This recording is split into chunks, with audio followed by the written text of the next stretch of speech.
Gorski 2 games ago in Dallas that had the 2 faceoffs. Now, he won the first one, but they Blues iced it. This time, Dallas wins it. Shoot, they score! Unbelievable! The Stars win the draw. For the second consecutive head-to-head game, they break the tie, this time with 1:07 to go in the third. Let's get nasty on a Wednesday. It's a Fast Lane on 101 ESPN. Andrew Marsh, Carey Davis, Jamie Rivers. I'm Anthony Stalter. 204 your time check. It's brought to you by Clarkson Jewelers, an officially licensed Rolex jeweler. So we started the show yesterday talking about how the Blues were going to get on a bit of a streak. 29 games left. Yeah, I don't know what you 20 said yesterday, but okay. My math was off. That game didn't count. It didn't count. I sharpened my pencil a little bit today. 29 games. How many points is that, Carey? 28, 38, 68. I don't know, 58. Is that right? 58. What? I really don't know. 58. If you win every one of them, it's 58. Yeah. I know. 60. Yeah. But you're 30. You're saying it with a question mark. No, I was putting all the numbers together. 28, 38, 58. 58. Good job. 58. So 58 points still left on the table for our Blues, and That might get them first place. Everything's going to be fine, I guess. Are we? Okay. I'm going to drink my water. Was last... Drink more than that. We're talking about this. What else you got over here, brother? What's kind of... Got some antifreeze over here. What's kind of interesting about last night's... The way that last night unfolded is that you're down 3-0. You come roaring back, so the young players showed some grit last night. Braden Shen scores twice, so if you are entertaining trading him, maybe he bumped his value last night. And if you're in the camp that you want to see the Blues lose, so they continue to increase their draft position. The organic tank. The organic tank, as Marsh has called it, then you did that too. So I thought you were going to say what was interesting about last night is they lost the face-off in their zone with about a minute left and had a goal scored against Dallas. Never saw that before. Yeah, it's like a very sick, twisted deja vu. Honestly, I was sitting there watching the game. We had the whole family. It was a great night. We were all having a great night. Big Hoss was over. He had dinner. Ashley's there. We had a great time. The Blues came back. It's 3-0, baby. yes, And then they score. I stood up. You guys have all seen my house. I stood up from the chair in the living room, took 2 steps towards the TV, and I pointed to the time left. I go, 1:09. Almost the same as last night. What the fuck? And then I sat back down, and everybody kind of stared at me. well, you weren't. I mean, you weren't wrong. No, And you thought today was Saturday. You did, yeah. I wish it was. No offense to you Today was guys. Saturday? No offense to you guys. You came to work and thought today was Saturday? Sometimes. Oh. You don't work on Saturdays. Not here. I'm always working, Carey. So it was grinding. You want to say something? You want to say something? You're not here on Saturday.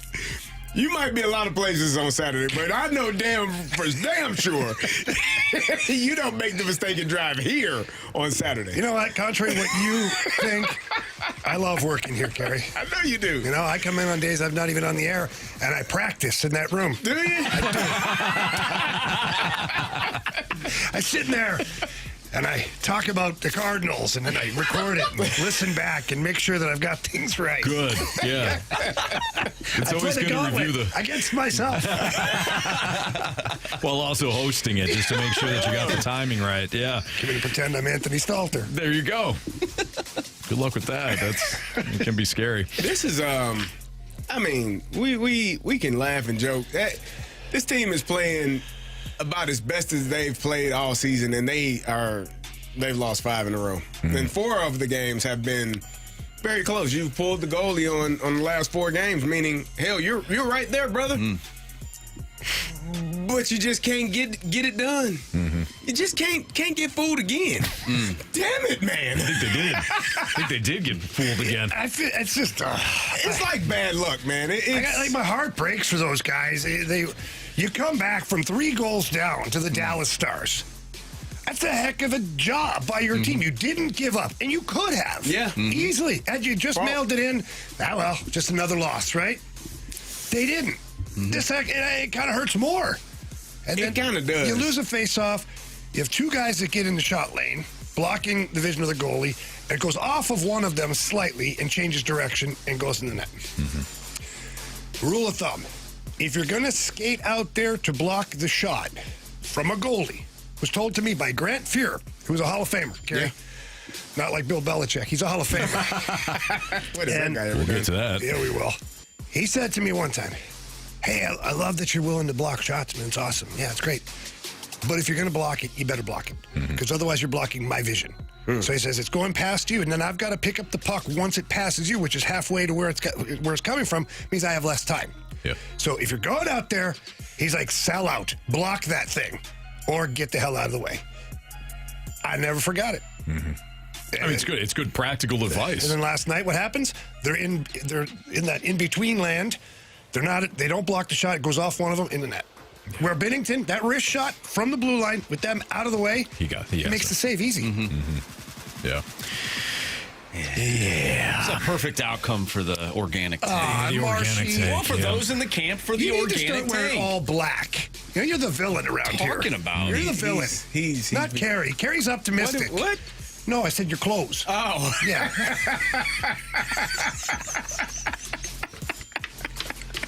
Okay. I got my Cardinals hat on. I'm ready for baseball. Kidding me?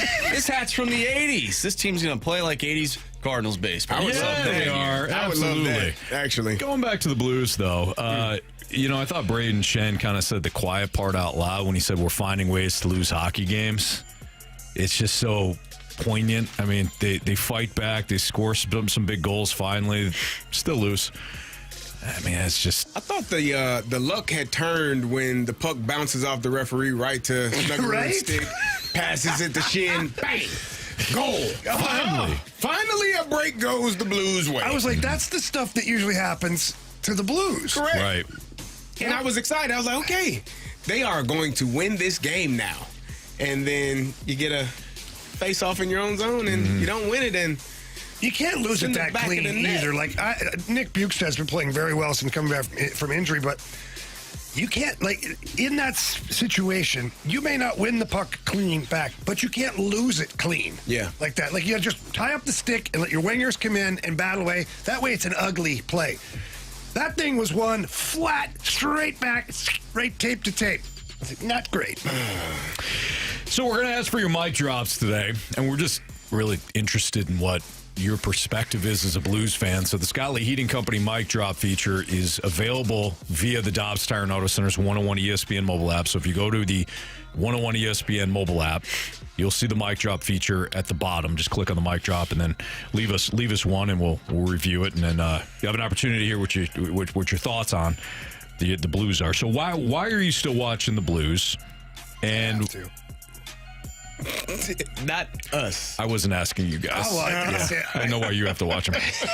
Why are you, listener, still watching the Blues? If you are, why will you watch the Cardinals?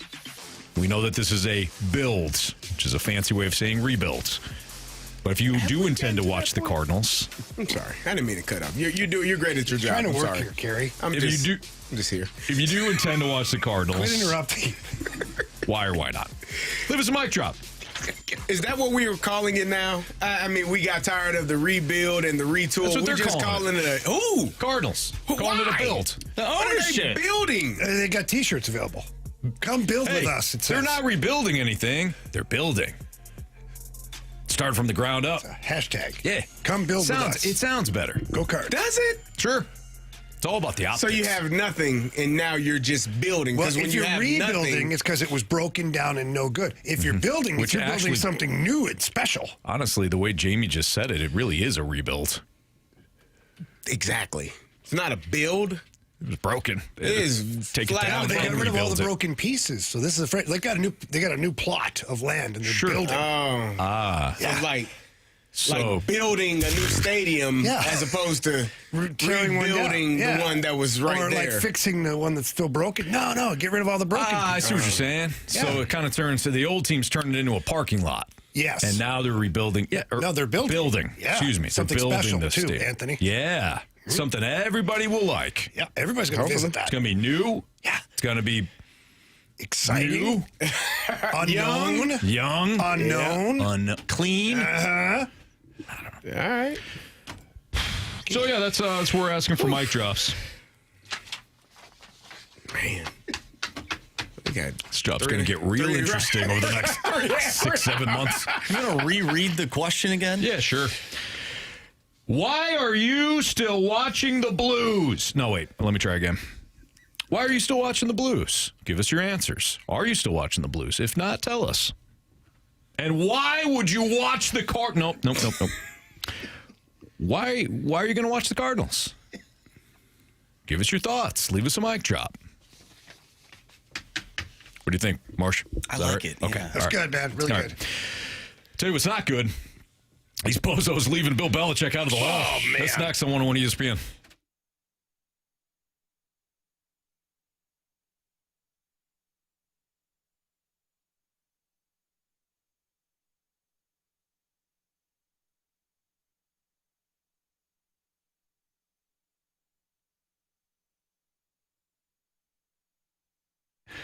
Are you thinking about selling your St. Louis home this year? My number one recommendation is to call Gloria Lou with your home sold. Guaranteed Realty. Look, I've been telling you guys for years now that Gloria Lou is the best in the business because she gets results. We had Lance down the hall here, works for us, listed his home for sale with Gloria Lou. It took him 2 days, and he sold his home for the exact amount that he was asking for as well. That's why Gloria Lou is important in this process, is that she knows how to price your home. Maybe you had your house on the market last year, didn't sell it. Maybe you were priced wrong. Maybe you had to take a haircut because you waited so long to get your home sold. Well, Gloria Lou's going to come in. She's going to be honest with you, and she's going to sell that home for you and get you the most money that she possibly can. She's got 24,000 buyers in waiting, which means the moment she lists your home, eyeballs are on it. That makes the house go bye-bye, and you're on to your new house. So please give Gloria Lou a call. Tell her Jamie Rivers sent you in. Her number's 314-325-6888. That's 314-325-6888. Or you can always visit GloriaHasTheBuyers.com.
I don't understand it. I mean, I was with him every day. If he's not a first-ballot Hall of Famer, there's really no coach that should ever be a first-ballot Hall of Famer, which is completely ridiculous because he's incredible. There's no coach I'd ever want to play for. I'd rather play for. If I'm picking one coach to go out there to win a Super Bowl, give me one season, I'm taking Bill Belichick. That was Tom Brady on the Brock and Salk show up in Seattle, and he was talking about his former coach, of course, Bill Belichick, who was snubbed. He still has an opportunity, of course, to be in the Hall of Fame, but he will not be a first-ballot Hall of Famer. And despite what you think about Bill Belichick being a curmudgeon and all that stuff, obviously all the gates come into play, this is still a snub, period. I mean, we are talking about a legit first-ballot Hall of Famer as a coach. As Tom Brady said, if not him, who? No one. It's absurd. It's absurd. And to hear Tom Brady, I'm so glad we found that audio, too, because realistically, Carey, you and I were talking about it. If Bill Belichick is not a first-ballot Hall of Famer, then Tom Brady can't be either, because he was right there holding hands with him the whole time. Very true. So, and I know, Carey, you're fired up.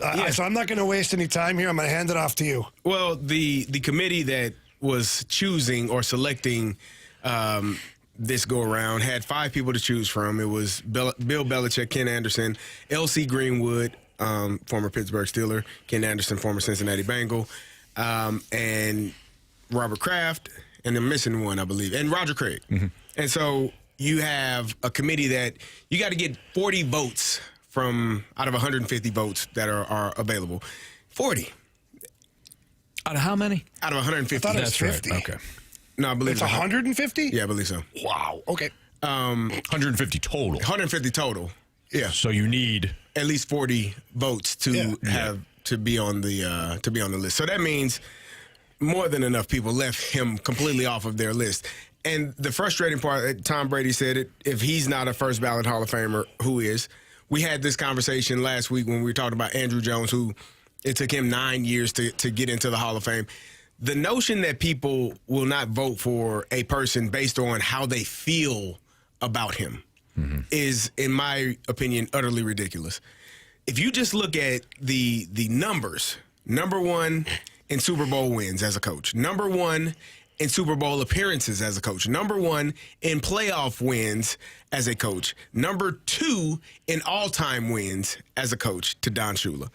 Those numbers alone solidify you as a first ballot Hall of Famer. And the notion, I get it, you have players or people that you feel like, well, if I don't vote them in this time, they may not ever get in. I understand how the heartstrings get pulled, right? Ken Anderson was my coach in Pittsburgh. He was our quarterback's coach. L.C. Greenwood is a Pittsburgh Steeler. Steel curtain. Roger Craig was my favorite running back as a child. No lie. High knees, Nebraska running back. Like, I loved watching the 49ers, him and Tom Rathman. Those were my guys. Loved it. None of them deserve to be, and this is no knock, Bill Belichick is the greatest NFL coach, you can argue with whoever you want to, of all time. Mm-hmm. Nobody has done, I just gave you the numbers, no one has done what he's done. Only second in all-time wins to Don Shula. So the fact that you are kept out of it, and I was telling Jamie this, the notion that, he can wait a year or he's got plenty of time, knock on wood. If Bill Belichick steps off the curb and gets hit by a bus tomorrow, he didn't die knowing that he was a Hall of Famer, right? That, to me, is the reason why, if it's going to happen, then you should do it now. If you've earned the right to be a first ballot Hall of Famer, why should anybody, or why could anybody prevent you from being that? Because they didn't like how you handled your press conferences. Mm-hmm. They felt like, you cheated and you didn't do something the correct way, and you got an unfair advantage over other teams. Man, that was 20 years ago. Well, and to your point, Carey, I went and did some digging. They later on filed a report saying that what he did for Spygate was actually, he did not break any rules. I couldn't remember. Bill Cowher, there's audio of Bill Cowher talking about it too, as a coach, saying, no, he's allowed to do that. And there was an article later that refuted the original. I couldn't find it, but I told him about that as well. They refuted the Spygate. Like, it was not illegal what they were doing. Deflategate, you're mad about a quarterback that has less pressure in the football? Who? A quarterback. Oh. Well, was Belichick the quarterback? He was the coach, man. Coach. Okay. What the hell I don't think he had anything to do with Tom's balls. Yeah. I don't think he did either. You know? I mean, I get kind of scary there. But either way, I feel like the fact that we continuously go down this path of having people, writers, who are making these decisions on career legacy decisions, like to be a first ballot Hall of Famer is a huge deal. To not be is very disrespectful to the man and the work that he put in. And the thing that bothers me the most is, and this is, and people that they can take it however they want to. If you are a writer and you feel some way about this, you could never do what he did because you didn't. Not in his field, maybe in your field. And if he were to decide that, you know what, I don't like your writing, you shouldn't be a Hall of Famer in whatever, you shouldn't be enshrined in whatever, I don't care how many articles you wrote. I don't care how well you wrote. I don't care how many people enjoy your writing. Yep. You don't get to be in the Hall of Fame because I don't like you. And I don't think you did. Maybe I feel like you plagiarized a few articles here. Maybe I feel like you did something. You made some things up. You made a few things up. So I don't like you, so you don't get in. That to me is ridiculous. Get your feelings out of it, man. Look at what the person has done. We make decisions on who's voted in to certain places. We can remove character and other issues in some regards, but sometimes we can't. So the man did a fantastic job as a head coach of the New England Patriots for a number of years, 20-plus years. Most Super Bowls, most Super Bowl appearances, most playoff wins, second all time, and you're telling me you got to wait. Well, let's go one step further, because I just saw this online, is that in his 6 Super Bowl winning teams that he had in New England, only 2 of his players are Hall of Famers. So obviously Tom Brady, I don't know who the other guy is, but Randy Moss. Well, they weren't a Super Bowl team. They weren't. Richard Seymour. He did all of that for 20 years. Then it's Harry. I don't know if he's in yet. But he did all that for 20 years, 6 Super Bowl champions, with 2 Hall of Fame players on his roster. Well, that was the thing about Belichick. So you hear a lot of people, and of course everybody's going to go to the gate situation, right? The other thing that people will do, of course, is just go to Tom Brady. Well, he was all about Tom Brady. Jamie, you had mentioned this yesterday about Hall of Fame coaches, or any coach that you think is great. They're always attached to a quarterback. I mean, Andy Reid, if he gets in, he's going to get in largely because of what he's done with Patrick Mahomes. Or even Donovan McNabb before when he was McNabb is certainly a very good quarterback in his own right. If you go back through the years and you look at coaches that you absolutely love, they're going to be tied to a quarterback. Don Shula is the only guy that's like, you know what? Well, he still had Marino. He had Marino, but he never won with Marino. No, but even going back, as far as winning, of course, he's done absolutely. He piled up a lot of wins on his record in large part because he had one of the best to ever do it. Even though he didn't win it, Dan Marino didn't win a Super Bowl. You minimize what the coach in Bill Belichick did when it came to constantly being ahead of the league when everybody still was playing 3 yards in a cloud of dust. He spread everybody out. It was a lot of people did that in college, or they didn't build off of what Norv Turner and Mike Martz were doing. Belichick spread everybody out, won that way. When everybody started to get from a defensive front lighter because they wanted to have more defensive backs on the field, they wanted to defend the pass, he goes to 2 tight ends, start running the ball again, and start attacking in the middle of the field. He was constantly ahead of it, and a lot of times when Brady won those Super Bowls, or the Patriots won those Super Bowls early on, how much of that was Belichick and his defensive game plans? Well, to Carey's point, you may not like it, but do we think, because of all the attention that this is getting, and let's just be honest here, it's an honor to be someone who can vote an individual into the Hall of Fame. It's an honor to be on a panel or have a vote. Do we think this changes now? Like, do they look at this now and go, I feel like you guys really screwed up? I feel like you have to, because you're taking something away from somebody that they deserved, because you didn't like how he carried himself. Maybe when he had his press conferences, he wasn't the easiest person to speak to. Maybe he just doesn't like people. Your best friend. Maybe he doesn't like people. Maybe he don't want to talk to your ass. Maybe he don't like you. That don't mean he ain't a good coach and doesn't deserve to be in the Hall of Fame. And the other part, I get this a lot. Oh, how many did he win without Tom Brady? Who the hell wins without a quarterback? Arguably the greatest quarterback ever. Arguably. Show me the coach that wins without having a quarterback. That Chuck Noll got 4 of them. He had Terry Bradshaw, didn't he? Like, what are we talking about, man? Like, you're not going to have ultimate success in the NFL without a quarterback. Right. Don't give a damn how good of a coach you are. And even if you win one, it doesn't mean that you had a long period of success, or you didn't have something else that was great. For example, Brian Billick, who was an offensive mind, they won with Trent Dilfer as quarterback, but they had one of the best defenses in NFL history. Bob. In NFL history. Yeah. They didn't win multiple, by the way. No. They won one. They won one. Yeah. Chicago Bears in 85. Wow, yeah, one. 1-1. Great defense. Great defense. Worked one year. Worked incredibly well. It was offense has figured out how to beat it the following year. Mm-hmm. So you might have one great defense or one great run. You know, Joe Flacco, when the Ravens won with John Harbaugh, Joe Flacco, nobody remembers in the postseason, he was unconscious. Yeah. He earned himself a whole lot of money, too. He was, it was one of the best postseason runs ever. Yeah. Tom Coughlin, when they went to Giants, those Giants teams weren't that great. Got to the postseason, Eli Manning turned it up. Yeah. The pass rush was incredible. And you still had to have Manningham with his, catching the ball on his head. Or David Tyree, and then Manningham along the sidelines. Something in those games, like the Edelman catch to 1 year. Like, it's just, there's always something that, right. But I don't know. I'm frustrated for Bill in this one because, Carey, you and I talked about it. Whether you think he's the best coach of all time or not, he's on the podium. He's 1, 2, or 3. Pick your pony. However, how are you not in the Hall of Fame? I'm with you. You can't tell the story of the NFL for the last 20-some years without Bill Belichick. Even as a coordinator, he got 2 Super Bowls. And Robert Kraft? What Robert Kraft's going to get in? Well, how does Robert Kraft is getting in because of Bill Belichick? Because he hired Bill Belichick. Yeah. But you, sir, don't Robert Kraft is morally okay here, right? I mean, he's got some things. Listen, man. People pick and choose when they want to be. When they want to have this selective Morals. outrage. Yeah. Yes. Selective outrage. Well, you can't do that. But I like those morals and that one. I'll let this one go. Okay, yeah, you did that. Stressed out. Very. It's Fascinating 101 ESPN. State of the Union for the Blues. We'll dive into the big picture of the Blues next on 101 ESPN.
101 ESPN Sports Center.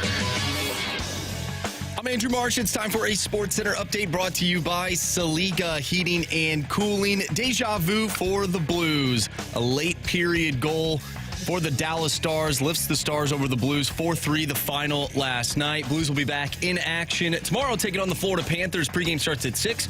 Puck drop is at 7. We are off early today. We'll be off at 5:30. We have Auburn and Texas college hoops. Pregame starts at 5:30. Tip-off is at 6. I'm Andrew Marsh. And this Sports Center update is brought to you by Saliga Heating and Cooling, a Daikin heating and air conditioning dealer.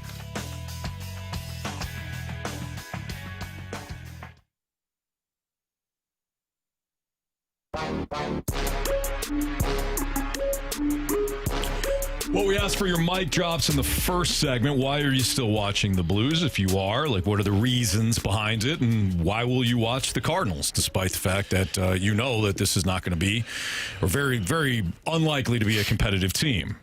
James left us a Scott Lee Heating Company mic drop. Good afternoon, boys. I'm still watching the Blues because, one, I'm loyal, and that kind of goes with the Blues and the Cardinals. I'm also a hockey fan. I even though I know we're struggling and near the bottom of these standings, you want to see them turn it around. You want to see them win games. It's actually kind of heartbreaking. Last night I was ready to sell the franchise, and it's not even mine.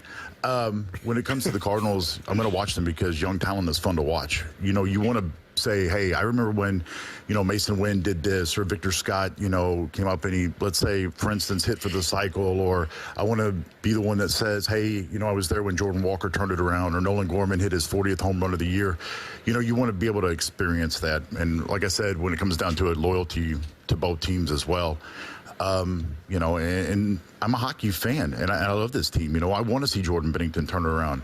I don't want to see him traded. I don't want to see these guys leave, but it's also a business. So that's kind of where it's the same thing with the Cardinals. I didn't want to see Wilson Contreras leave, but again, it's a business, and you're trying to rebuild, build, whatever it may be. But you want, it's loyalty, and you want to be there when the team turns it around.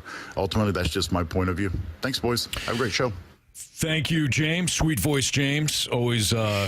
He always delivers perspective, and I always think his takes are well measured. Yet he's a passionate St. Louis fan, and he's somebody too that does not live here.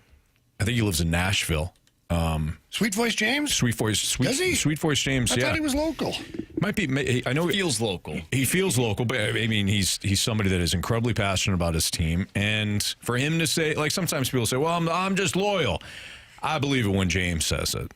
So that's one perspective from a fan. I'm loyal to the team.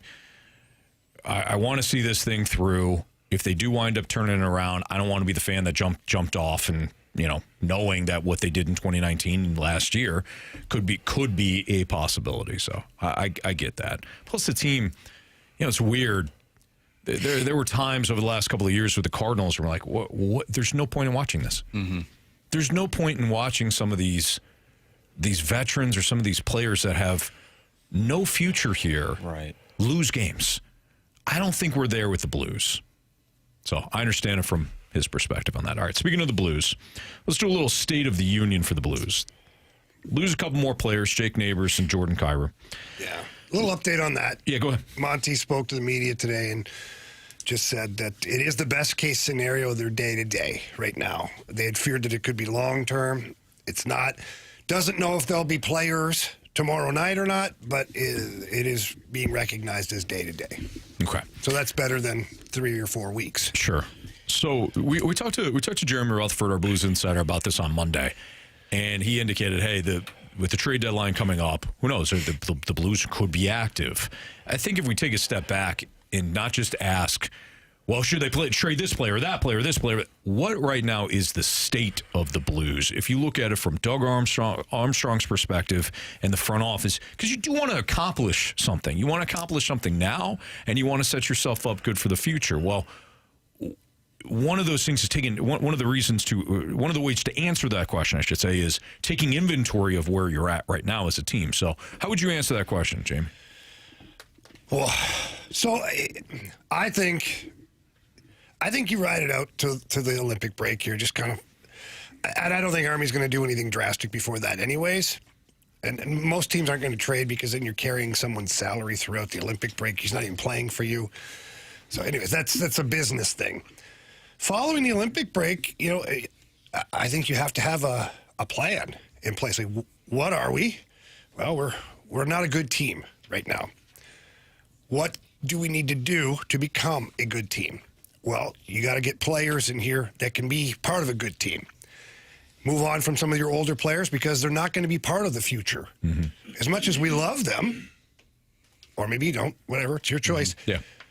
They're not, like Justin Falk is not a part of the next contending team. Mm-hmm. I don't know if Jordan Binnington is, and I don't know if Braden Shen is. Although I will say Braden Shen, for me, is the last one I'm trading of that group. Mm-hmm. Oh, really? He would be the last one I trade, yes. Not Binnington? No, because I think this team might fall apart without Braden Shen. I don't disagree with you at all. Who's leading? Right. Because they don't have an abundance of leaders in that room. They don't. They have a lot of really good guys who follow. A lot of guys without a voice. Mm-hmm. What I mean by that is they're not loud. They're not vocal. They're not like Cam Fowler, great guy, very quiet. Mm-hmm. Colton Parayko, great guy, very quiet. Philip Broberg, quiet. Like, keep going down the list. Everybody's like, so if you lose your identity, when I look at Braden Shen, he's what I believe St. Louis to be. Mm-hmm. Blue collar, tough as nails, good guy, character, all that stuff.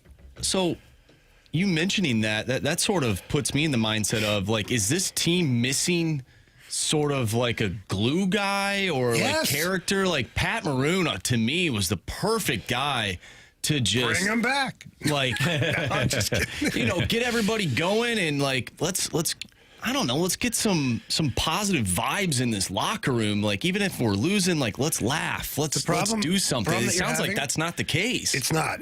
It's not. It's very quiet. Jake Neighbors, he tries, but even like Dylan Holloway, great guy, awesome dude, funny, all that stuff, kind of quiet. Yeah. Jordan Kyrou, very quiet. Like, so you need some dudes. Mm-hmm. Like, we need stories. We need, like, Jamie Rivers type stories out of these guys. I don't know if we're getting those Jamie Rivers stories from this group. So you laugh, but what you just said was the last 5 years of my career. Is teams were signing me for very specific reasons. And one of the reasons was that I was a good teammate and that, I would drag the team into battle. Mm-hmm. You're missing that right now. You don't have enough of that. Like Nathan Walker, I love him. I love Toropchenko. They're full of, like they're energy, but they're fourth liners. You need a couple of second and third line guys that are like the same ilk, like a Corey Perry. Like, why do you think Corey Perry keeps getting jobs in the NHL right now? He can't move out there hardly. Mm-hmm. He gets to the front of the net. He'll battle. He'll fight. He'll chirp guys. He drags the team into the battle, and he'll do whatever it takes to win a hockey game. He builds a culture for you. Mm-hmm. And so I think you need some guys like that. And I fear that if you trade Braden Shen, that you're losing that element. And then who becomes your alpha at that point? Mm-hmm. Because we've seen this before. We talk about The Lord of the Flies. Remember that whole book, the movie, and all that stuff? The one who becomes the alpha may not be the one you want to be the alpha. I'm serious. Mm-hmm. In a room full of people who are looking for a leader, the one leader that steps up may not be the right leader. Yeah. And then now what? That's interesting. It's a bleep show. It is. And so when you have an alpha right now in Braden Shen, who is the right kind of leader, and he's controlling all those other entities that might think they're leaders, but they're not. He disappears. What's to stop the other groups then, the other players? Yeah.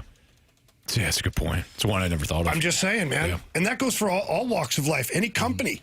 You got a good leader of your company. You got a bunch of people who think they can do it better, but they can't. And now he leaves. Now you're in for trouble. Mm-hmm. Well, and that's one of the things that we've been asking about the whole Brendan Donovan situation with the Cardinals. That was my point when I said it.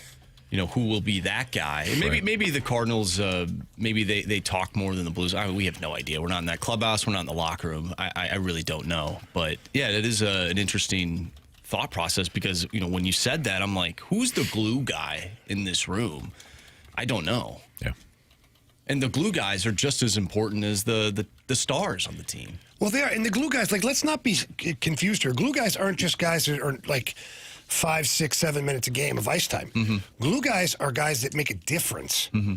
Like Lucic was a guy like that. Carey Getzlaff was a star player, but he was a glue guy. Brings the boys together. So it doesn't have to be just a fourth line plug that is like this glue guy, good guy in the locker room. It can be good players that have the same attitude. That's Jamie Rivers, Carey Davis, Andrew Marsh, Anthony Stalter. Speaking of Marsh, he's got what's trending for you next on 101 ESPN.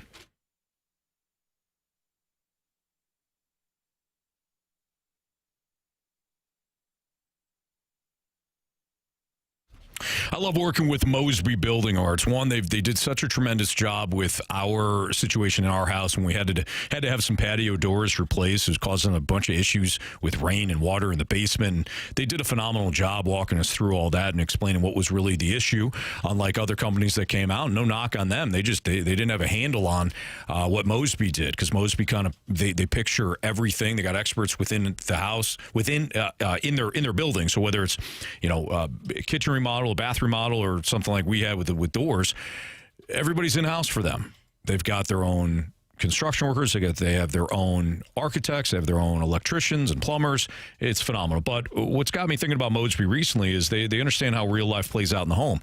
And over the holidays, if you realized, man, everybody wound up in the kitchen when we had the party, or the kids kind of didn't really have a space that was just their own. Maybe we can develop that and maximize the space that we do have in the house, whether it's kitchens or baths, kid spaces, home gym.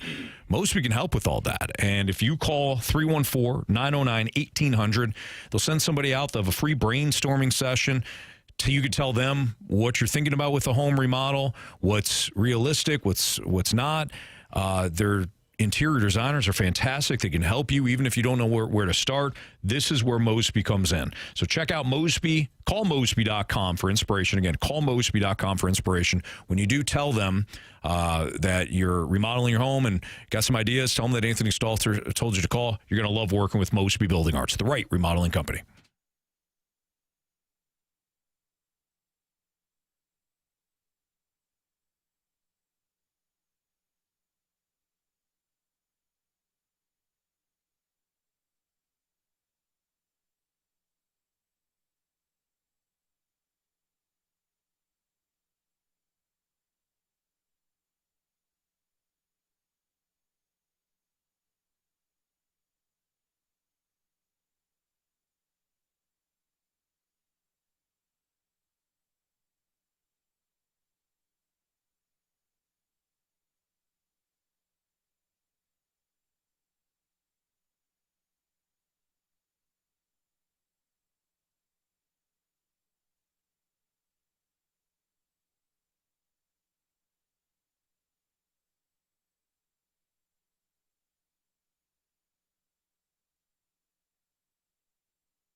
topics in the sports world. What in the wide world of sports is going on here? It's time to find out with What's Trending, brought to you by Elite Comfort Experts. Heating and cooling with no gimmicks, just guarantees. EliteComfortExperts.com. Welcome back to the Fast Lane here on 101 ESPN with Anthony Stalter, Jamie Rivers, and Carey Davis. I'm Andrew Marsh, and it's time for What's Trending. Gentlemen, the Billikens last night erased a 10-point halftime deficit to defeat George Washington. Robbie Avila sealed the comeback. A huge shot. Billikens pick up their 20th win of the season. They now have a 14-game win streak. 19 games is the school record in terms of longest winning streak. One, do you guys think that they will ultimately break said streak? And two, how impressed were you when adversity hit the Billikens last night? They were able to prevail. Well, that's the key, right? Because, yeah, of course, I'm sure you guys feel this way, too. This is turning into a magical season. It's turning into one of those special seasons for the Billikens. I have no idea how it's going to end for them, but when it comes to, setting records, breaking records, I think that is well within their grasp. I think what you mentioned second, Marsh, is the fact that they withstained that 11-3 run that George Washington had and were still able to come away with a victory.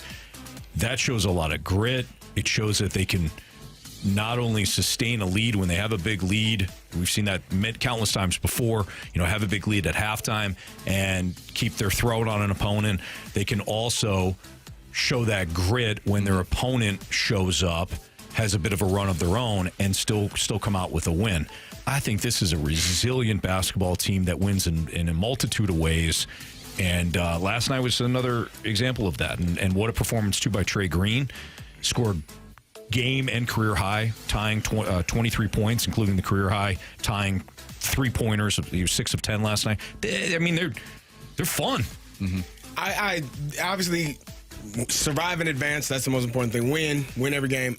My question would be is, when you win a game that is that close versus a team that's 13-8, how is that viewed? Because we talked about this last week. Mm-hmm. Do they need to be in the top 25, or can they just win their tournament and then get the automatic bid? Do they need to be in the top 25 in case they don't win the tournament?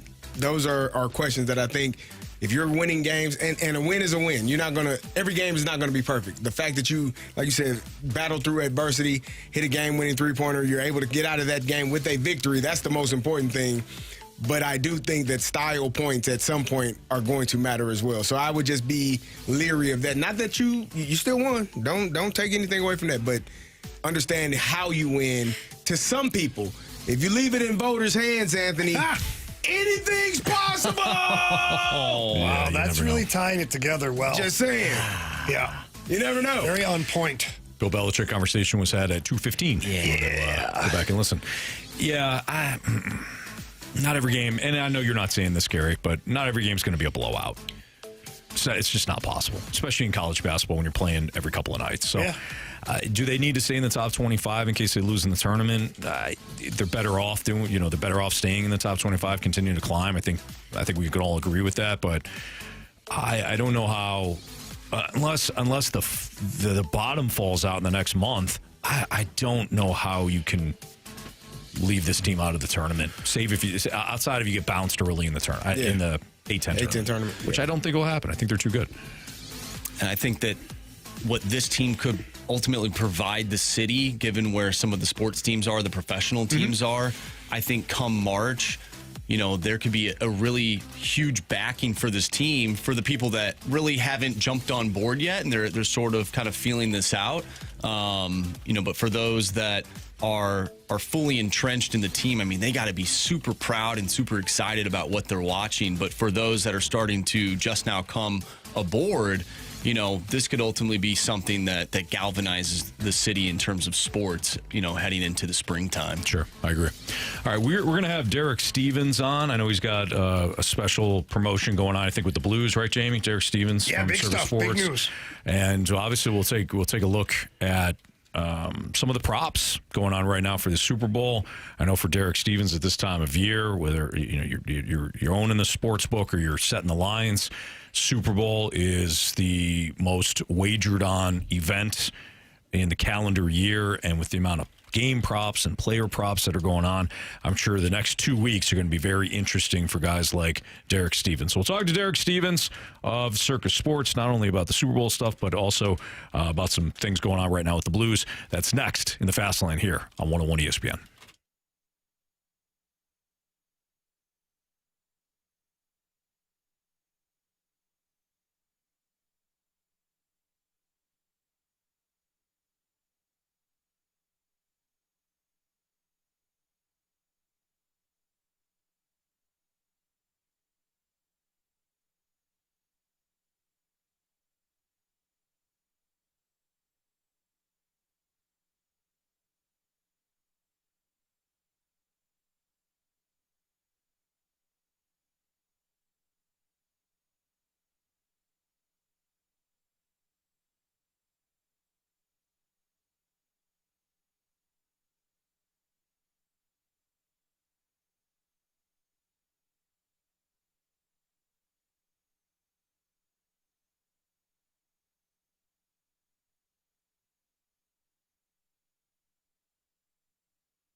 Welcome back inside the Fast Lane here on 101 ESPN. Jamie Rivers here, Anthony Stalter, Carey Davis, and Andrew Marsh. We head out to our phone line, Callier and Thompson phone line, to bring in a good buddy of ours, Derek Stevens, owner of Circa Sports. Derek, how you doing, buddy?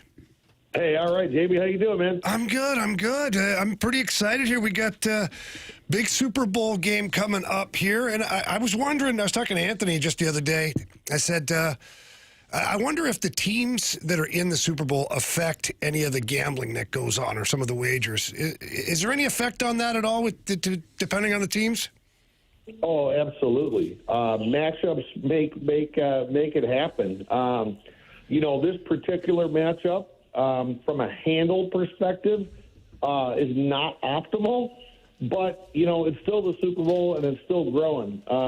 We believe we would have had a much bigger handle if either the Rams or the Bears represented the NFC.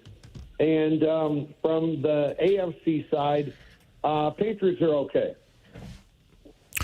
Derek, I'm interested when you see, because you've had Circa for a while, so you've seen kind of the handles on things. Do you get a lot of people flocking to the player props, the game props, or does everybody just still kind of go with the game lines, whether it be the spread or the total?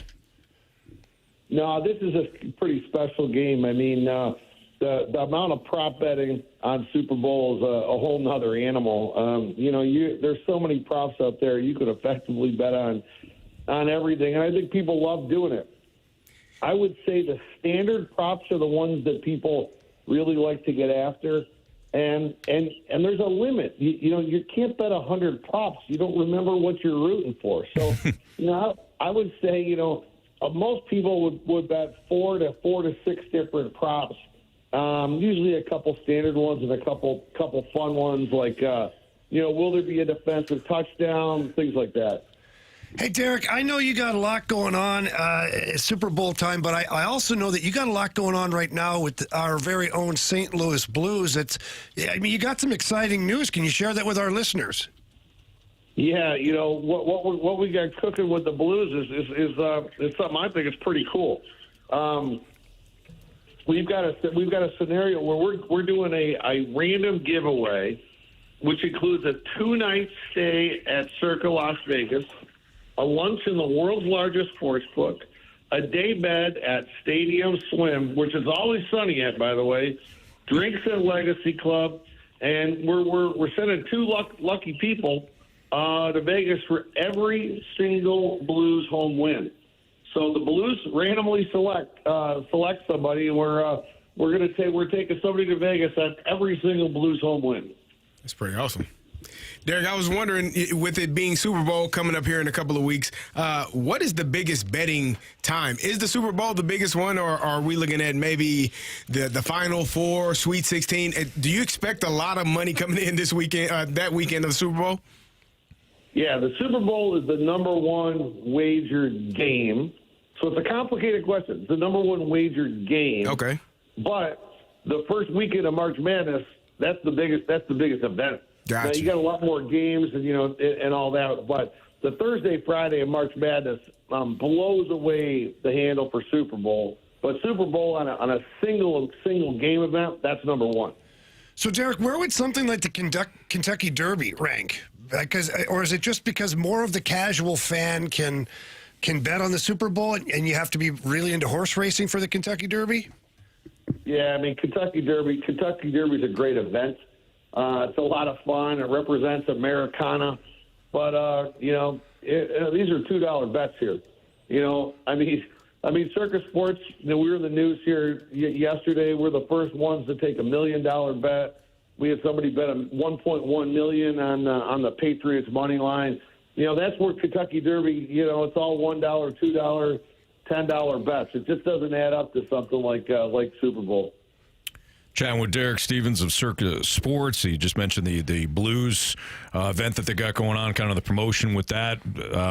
Derek, when it comes to maybe somebody's just a casual player, do you have any recommendation? I know this is something that you kind of promote where, hey, we want to see you do well so we can learn. If you're giving out any advice when it comes to attacking the Patriots and Seahawks matchup, what would be your advice? For someone new that's betting, I would tell you make sure for the Super Bowl, bet a handful of things that you can remember and have a little fun with.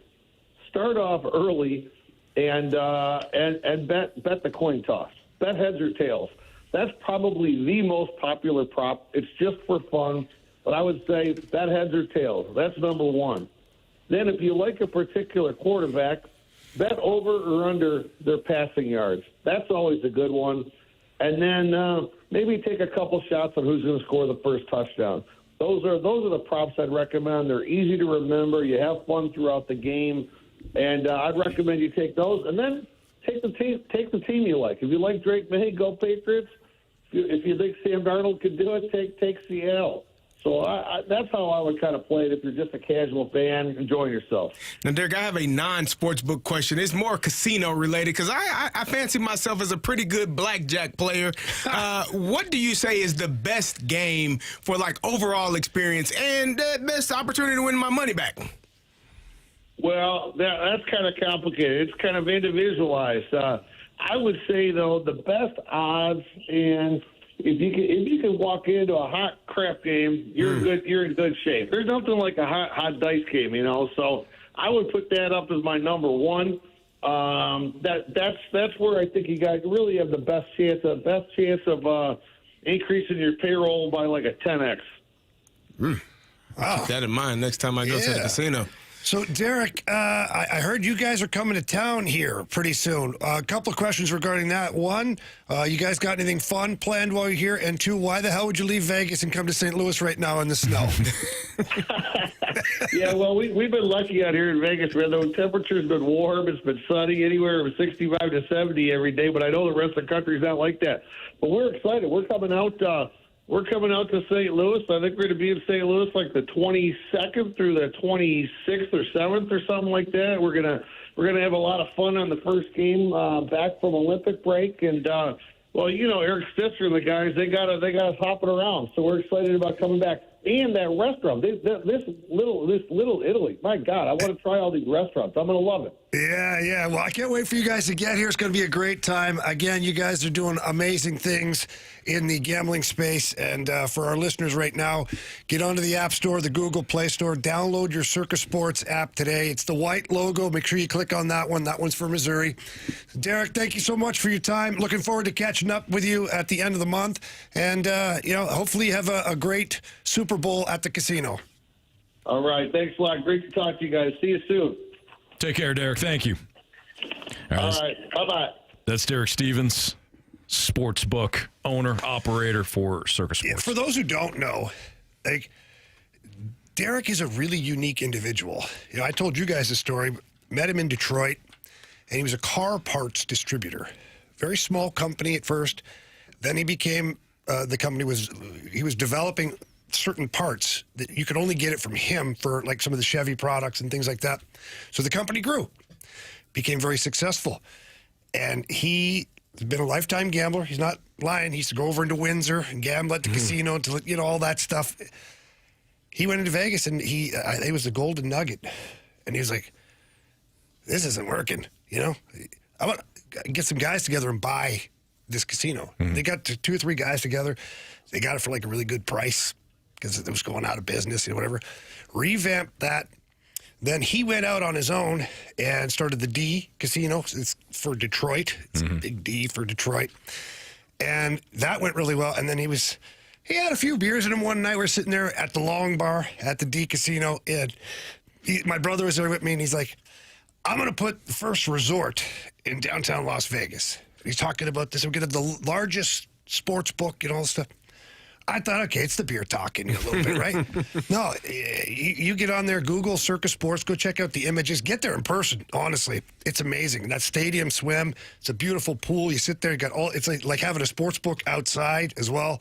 He's really doing awesome things. He's not afraid to be innovative, and I think that's pretty cool. Yeah, I've had some buddies that will, send me pictures when they're out there, and it's right there. It's where the massive screens are right in front of the pool. Yeah. But even inside, the sportsbook inside, you walk in on any given Sunday, Derek is sitting there. Like he has a chair for him and his wife, Nicole, and they sit there in the casino, like with the people drinking beer. He's placing bets. Like he's right there. And he's the owner of the place.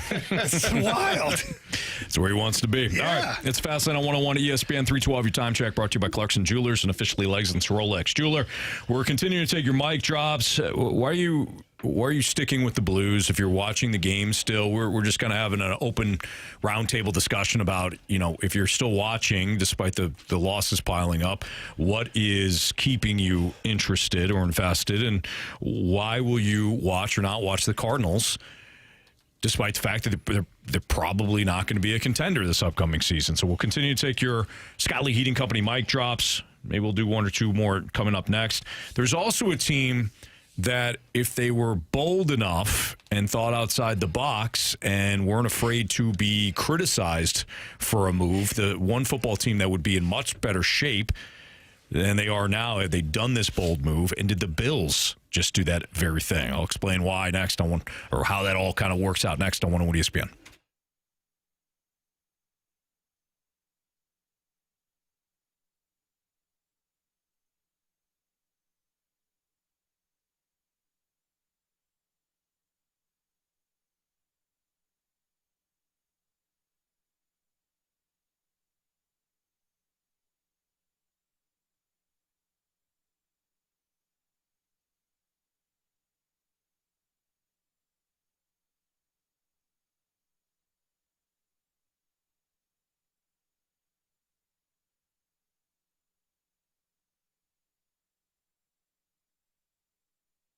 My friends over at Urban Chestnut got a lot of great things going on for sure. Check out the brewery anytime this weekend or next weekend. They've got some fun things going on over there, some great events as well. And they've got great beers available.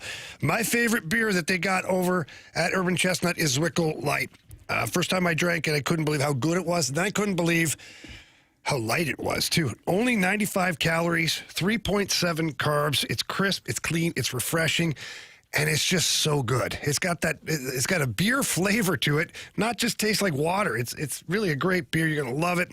So whether it's a birthday party, after work beer, Super Bowl's coming up, whatever you're doing, Zwickel Light will be the star of the show. It is the unofficial beer of St. Louis hockey, but you guys know it's the official beer of the Rivers House as well, and it should be at your home as well. It's brewed by St. Louisans for St. Louisans, which is always special because we know what beer tastes like here in St. Louis, and Zwickel Light is fantastic. So please visit urbanchestnut.com. Check out all the awesome events coming up, and remember to keep it light and keep it local.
take your Scott Lee Heating Company mic drops every day here in the Fast Lane. Sometimes we don't always give you a question and a prompt. Well, today, to start off the show, so if you are still watching the Blues, what is keeping you invested despite the losses?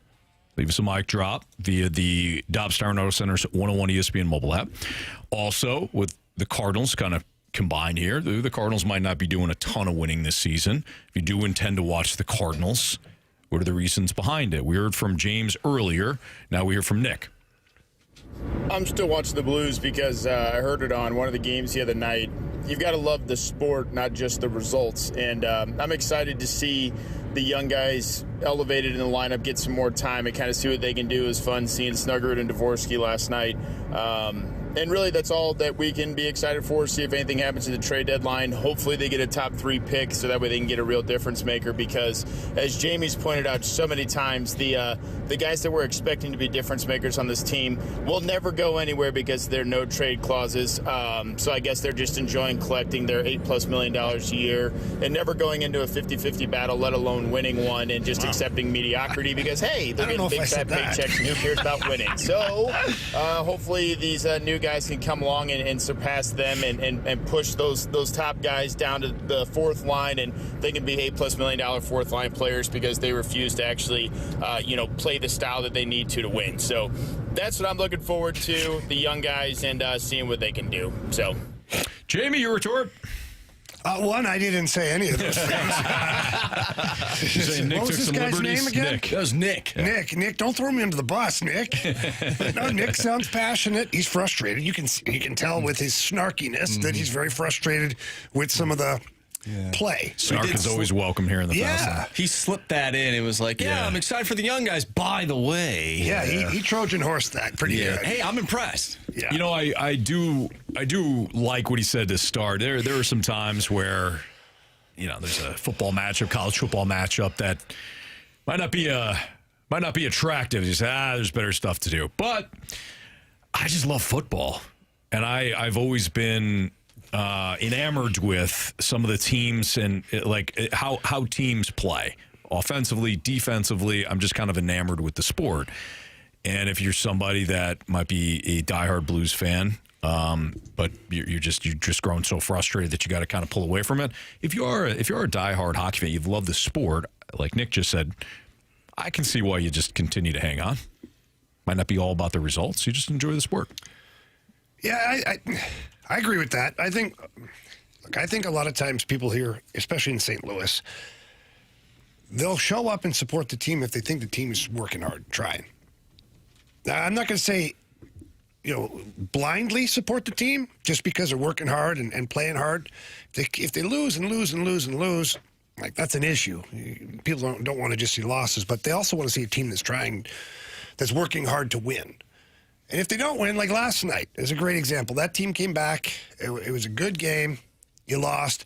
People were probably pissed off leaving the rink, but probably didn't feel like they were, taken advantage of. Their dollars didn't go to waste. Mm-hmm. So I think that's important as we move forward here to the end of the season is there are no ribbons in pro sports. I'm not saying that. Mm-hmm. But there's a way to lose and there's a way not to lose. And to just roll over or turtle and get pounded into oblivion, that's not a way to lose. Yeah.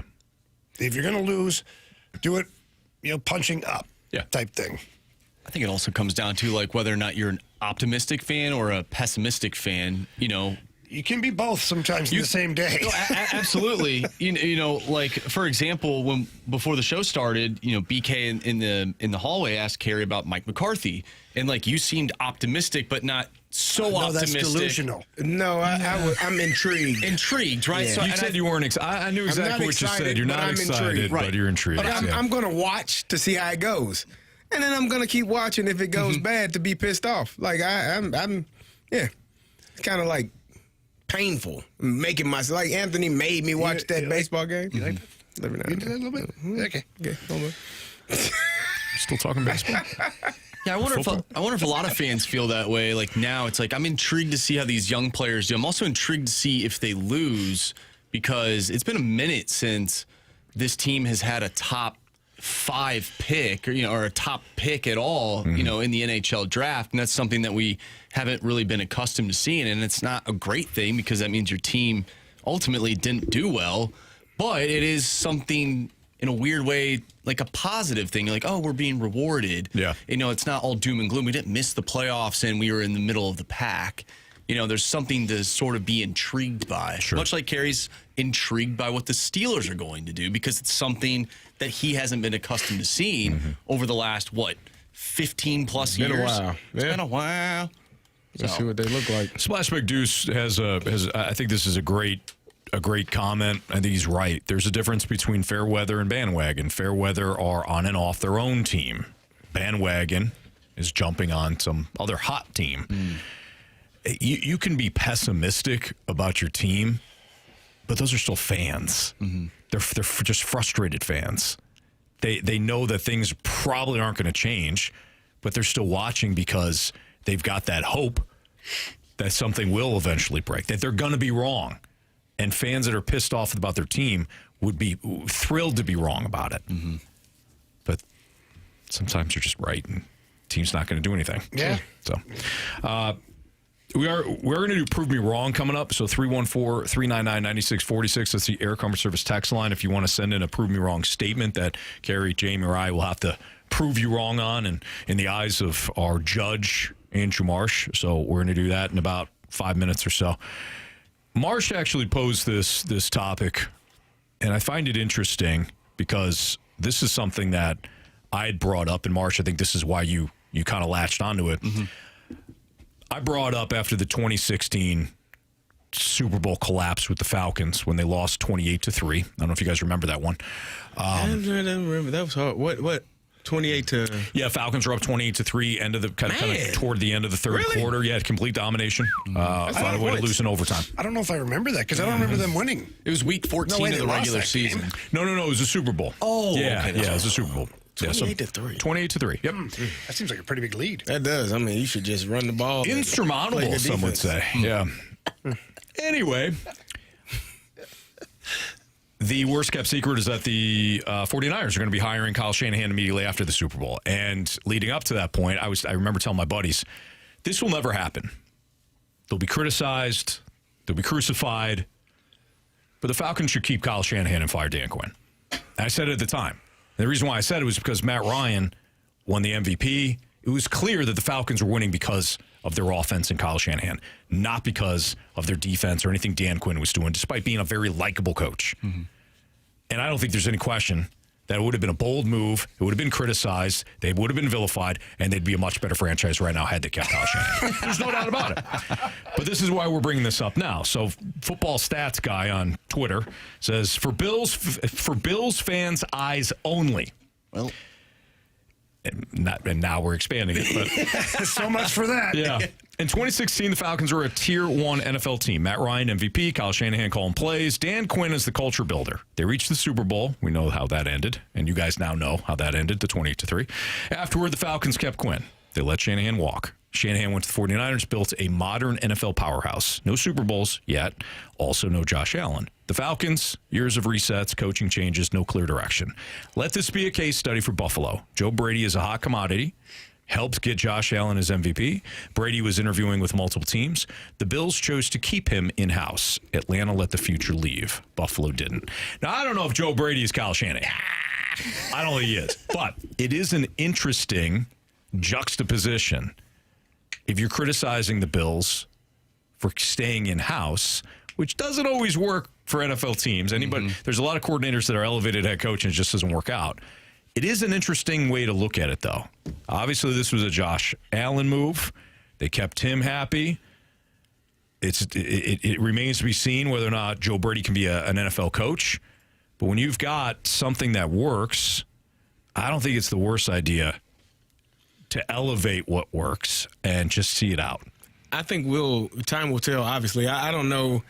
I mean, offensive coordinators that were on the staff of the coach that got fired, and now you're elevated. To me, when you fire a coach, you're kind of firing or removing the entire symptom. Like you feel like the symptom is kind of permeated through the entire locker room and through the entire, front office and the building. And so you move on from that, and you probably generally move on from everyone that was involved, unless the new head coach likes a guy and says, oh, no, I think he can work with us. So it's going to be interesting to see, what's different that Joe Brady does that Brian Daboll didn't do. Mm-hmm. Like what success are you going to – Brian Daboll, Sean McDermott, excuse me, that Sean McDermott didn't do. We didn't correct him. You didn't. You left me out there. I heard Brian Daboll didn't do a good job. It was funny. They both got blue and red in my brain. I heard it, and I'm like, that doesn't sound right. I was thinking in my head, I'm like, maybe he's talking, like, because he was talking about Buffalo. I'm like, I remember him being there. Yeah, Sean he was the OC before Joe Brady. What McDermott was unable to do, will Brady be able to do that for them? Right. We don't know. I don't know. Yeah. But I do, and I said this yesterday, I feel like this is Josh Allen is really comfortable with this person calling the offense. Now you don't have to learn a new offense, but there's more, you're putting more on the plate of Joe Brady. Now, if he's going to continue to call the offense, which I assume he is, why the hell else would you keep him if you weren't going to have him call the offense? Yeah, why hire a guy that's got an offense if you're not going to allow him to call the plays? Hey, who would do something crazy like that? The Falcons. But you almost seems dumb. Yeah, kind of. Now you have double duty. Now you're not just the offensive coordinator calling offensive plays and focusing solely on the offense. Now you got to think about the entire team. Is he capable of doing both? We will find out, because that's going to be a different task on him as opposed to what he was just doing for the last couple of years. So It's going to be intriguing to watch how this unfolds for the Buffalo Bills. It could go really, really, really good, or it could go really, really bad. Yep. We'll see. I mean, was he going to be a head coach somewhere else if Sean McDermott didn't get fired? He was getting interviews. Okay. So at least there was an interest there, but like Kyle Shanahan was going. He was going to be the Niners head coach. Yes. Yeah. Like I feel like Kyle Shanahan is what Clint Kubiak is now in terms of going to the Super Bowl. He's going to be a hot commodity for sure, especially with what he's done this year with the Seahawks. Yep. I don't know if that's Joe Brady. We shall find out. At least he's got Josh Allen. That is true. It's a hell of a security blanket. It's Fastlane on 101 ESPN. We got Prove Me Wrong. Send those Prove Me Wrong statements in. 314-399-9646. That's the Air Comfort Service text line. We'll play Prove Me Wrong next.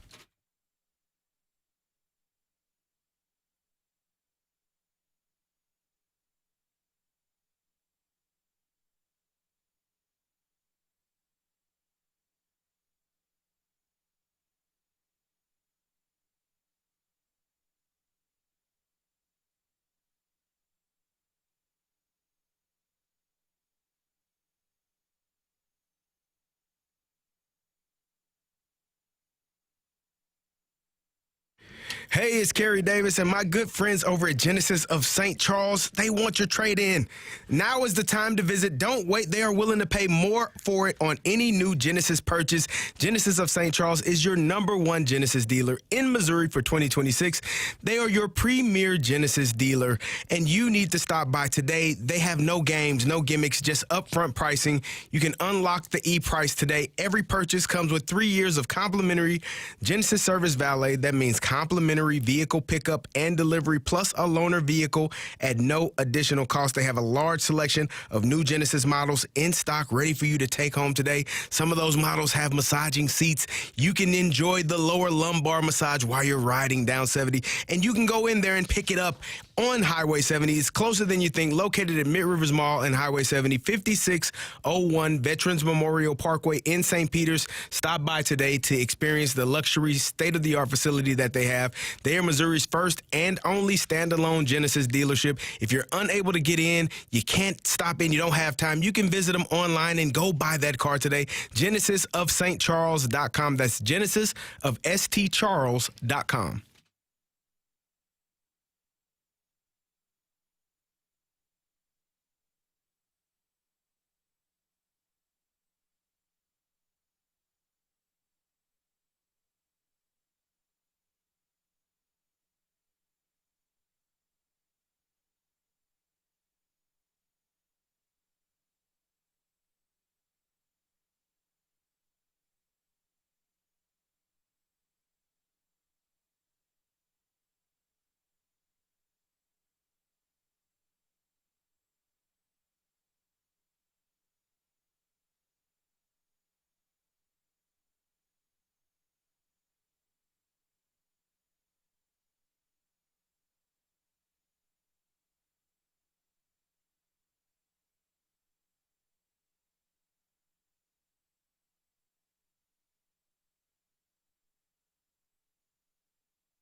101 ESPN Sports Center. I'm Andrew Marsh. It's time for a Sports Center update brought to you by Saliga Heating and Cooling. Blues fall to the Dallas Stars last night by a final score of 4-3. They'll be back in action tomorrow, taking on the Florida Panthers, and you can listen to that game right here on 101 ESPN. Pregame starts at 6. Puck drop is at 7. We will play Prove Me Wrong next, so get your Prove Me Wrong statements into the Air Comfort Service text line, 314-399-9646. Prove Me Wrong is next. I'm Andrew Marsh, and this Sports Center update is brought to you by Saliga Heating and Cooling, a Daikin heating and air conditioning dealer.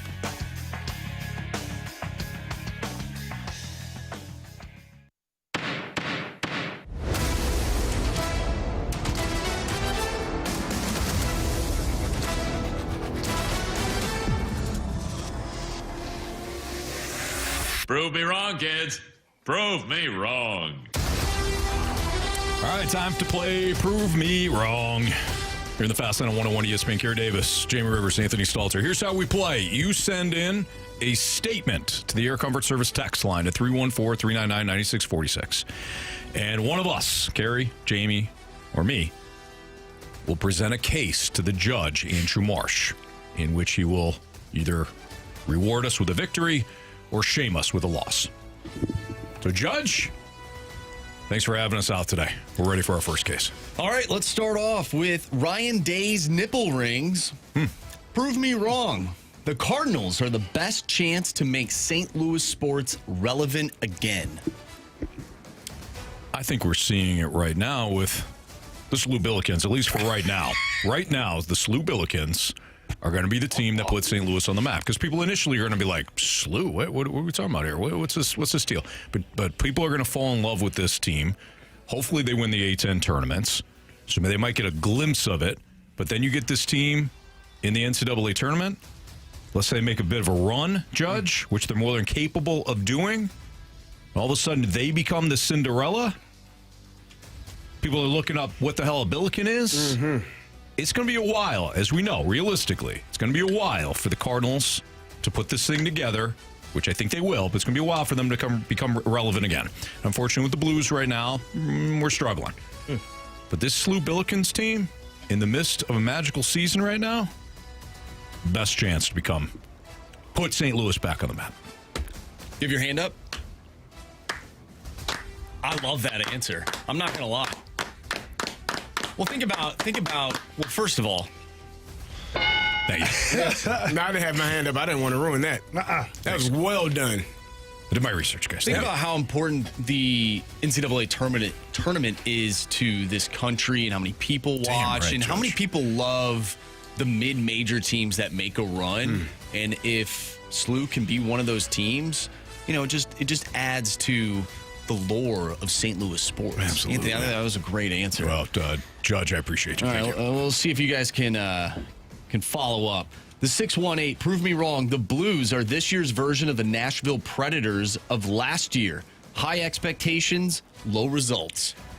That's not even close. They're not even comparable. Have you seen the payroll on some of those Predators players that they've got over there? Ryan O'Reilly, Steven Stamkos, Roman Josi, UC Soros, to go like the Juice. Mm-hmm. If you go man to man like that, who's our Steven Stamkos here for the Blues? We don't have one. We don't have a Ryan O'Reilly either. And so for those guys, for the Predators, that was a massive fail. And it's not like they've really turned it around. They've had a bit of a tumultuous year again with all of these big names making big dollars. So, no, I don't think the Blues are this year's version of the Nashville Predators at all. I mean, the Blues are still in the process of developing young players. The Predators went out there and they tried to kill a housefly with a sledgehammer by signing all these big names. Didn't work out for them. Not one bit. So kudos to Army for not going the same route as the Predators in that respect. I'll give it to you. Like, that team on paper is just significantly more skilled than the Blues. However, the Blues have not met expectation. That wasn't the question. I'm just saying it's sad. I already gave you the ding. I know. Thank you for that. He wanted it. Don't take back that ding. All right, prove me wrong. In an ever-weakening AFC, this is from the 636, in an ever-weakening AFC, the Chiefs reunited with EB, Eric Bieniemy, and 9th overall drafted Love. They'll be back in the Super Bowl next season. So Jeremiah Love. Jeremiah Love. I mean, did Lamar leave the AFC? Josh Allen, did he leave the AFC? Drake made it to the Super Bowl this year. Is he still in under the contract AFC with the Patriots? Rookie deal too. Who reside in the AFC? Yeah. Okay, yeah. So no, I mean Joe Burrow is still where? AFC. Okay, so there's a lot of good quarterbacks and a lot of good teams. And then let's not even forget about the up-and-coming teams. I mean, the Houston Texans have one of the best defenses in all of football. The Jacksonville Jaguars were probably the biggest surprise this season. All of these teams are in the AFC. Patrick Mahomes also will be coming off of an ACL injury. So the fact that he's injured right now, rehabbing, maybe he's ready for the beginning of the season, maybe not. You're going to have to depend on Jeremiah Love if you draft him, because who the hell else you're going to have throwing? Nobody is going to be handing the ball off. Carey, did they have a good running game last year? Those Chiefs open up the running. Don't they? Did, yeah. Might be losing him. I mean, You're saying they didn't have a good running game. Now they're going to get a good running back. They're getting rid of Matt Nagy. The thing that helps a good running, the thing that helps a good running back is a good quarterback. Not an offensive line. Offensive line helps, but hell, if you don't throw the ball, there's gonna be 10 people in the box. What difference does it make? You know what I mean? Quarterback, running back combination. They get together, they merge, and then you have a good football team. You know what I mean? And right now, I don't see the Kansas City Chiefs having that Who was hurt? take place. You got hurt too? Yeah, they're banged up, man.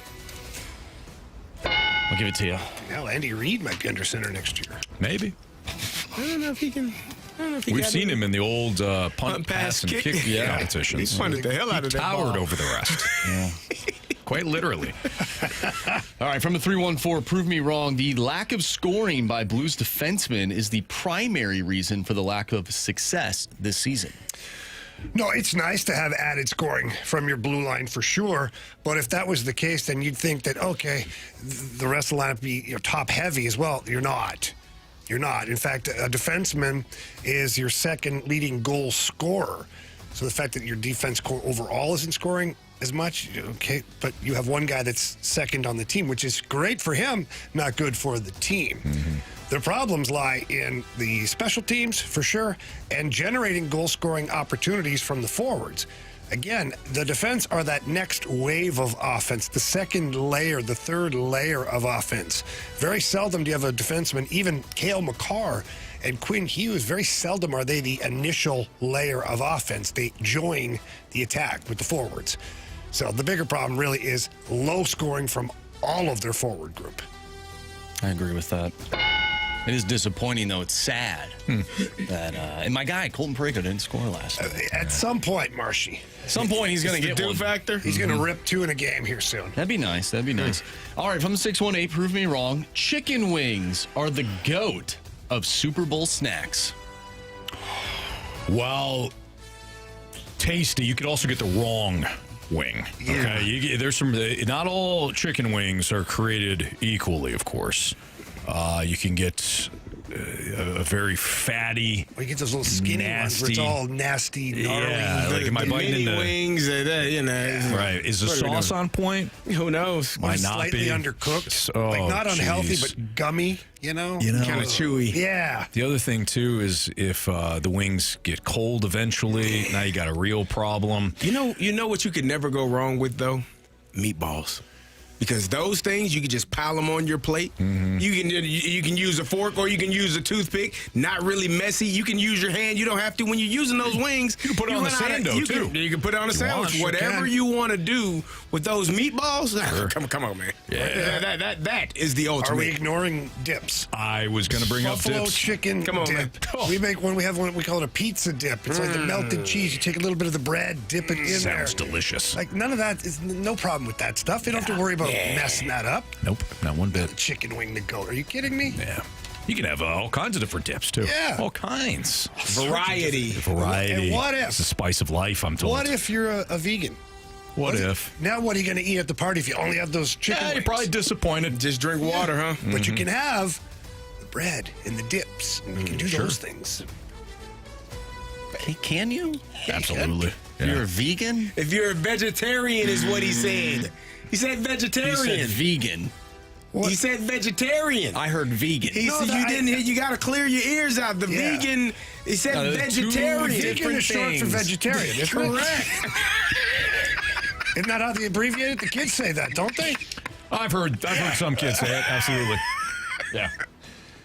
Well, you guys got the. I didn't say my dip had milk in it or anything, did I? Right. No, you're not. Not So one what bit. You said pizza. There's like cheese and pizza. Well, that was one That was dip. one They got dip. multiple We brought- kinds of I said dips. I said you I could said have if you only have the multiple chicken dips. wings, that person can't eat. You have all sorts of different dips. Got your 7-layer dip. You have They a could fruit all be dip. vegan. I think All sorts of things. I don't think. I mean, I'm not a vegan. You could so have a I don't vegan know dip. the rules, but I kind of have an I'm idea. with you, Jamie. we got screwed. You guys don't like chicken wings? You guys are un-American. And Jamie literally is not an American. Hey. He's a North American. It's my home country. Damn judge screwed us, Jamie. Yeah, let's file an appeal. Yeah, Curb Stomp says you said vegan. They said I won't ever curb vegetarian. stomp. Well, he said What he meant- multitude What of he dips. meant was vegetarian. I see a lot of things I don't know about. He said he meant vegetarian. I know basically a show. what he Yeah, what Carey he gets speaks it. of. Yeah. I tried to catch you. It's all good. And they do make a vegan cheese too, you know. We'll appeal. They make a tofu, a pate, maybe, you know. Never know. Whatever, Judge. Whatever, dude. I think we're going to have to end on that one. It stinks to end on a sour note, gentlemen, but That's your choice, Judge. it is my choice. I'm the judge. Judge, jury, and I execution. started to sound like Anthony. Oh, come on, man. No, I mean, we love you for it, though, Anthony. You're good. Doesn't feel like it. Every judge has their own show. Yeah. Very true. All right, we're going to bet the board. Jamie increased his lead because Mizzou can't play basketball. Yeah, I didn't. That's why we're No, Sloop go ahead, fans. clip out that thing and clip out that take I just had there and paste it over Twitter. You got blank stomped last night by Alabama. As one of my good friends, Jamie Rivers, would say, Mizzou finished third last night in that matchup. But we still got to bet the board anyways. Gotta do it. Next on 101 ESPN.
It's the Fast Lane on 101 ESPN.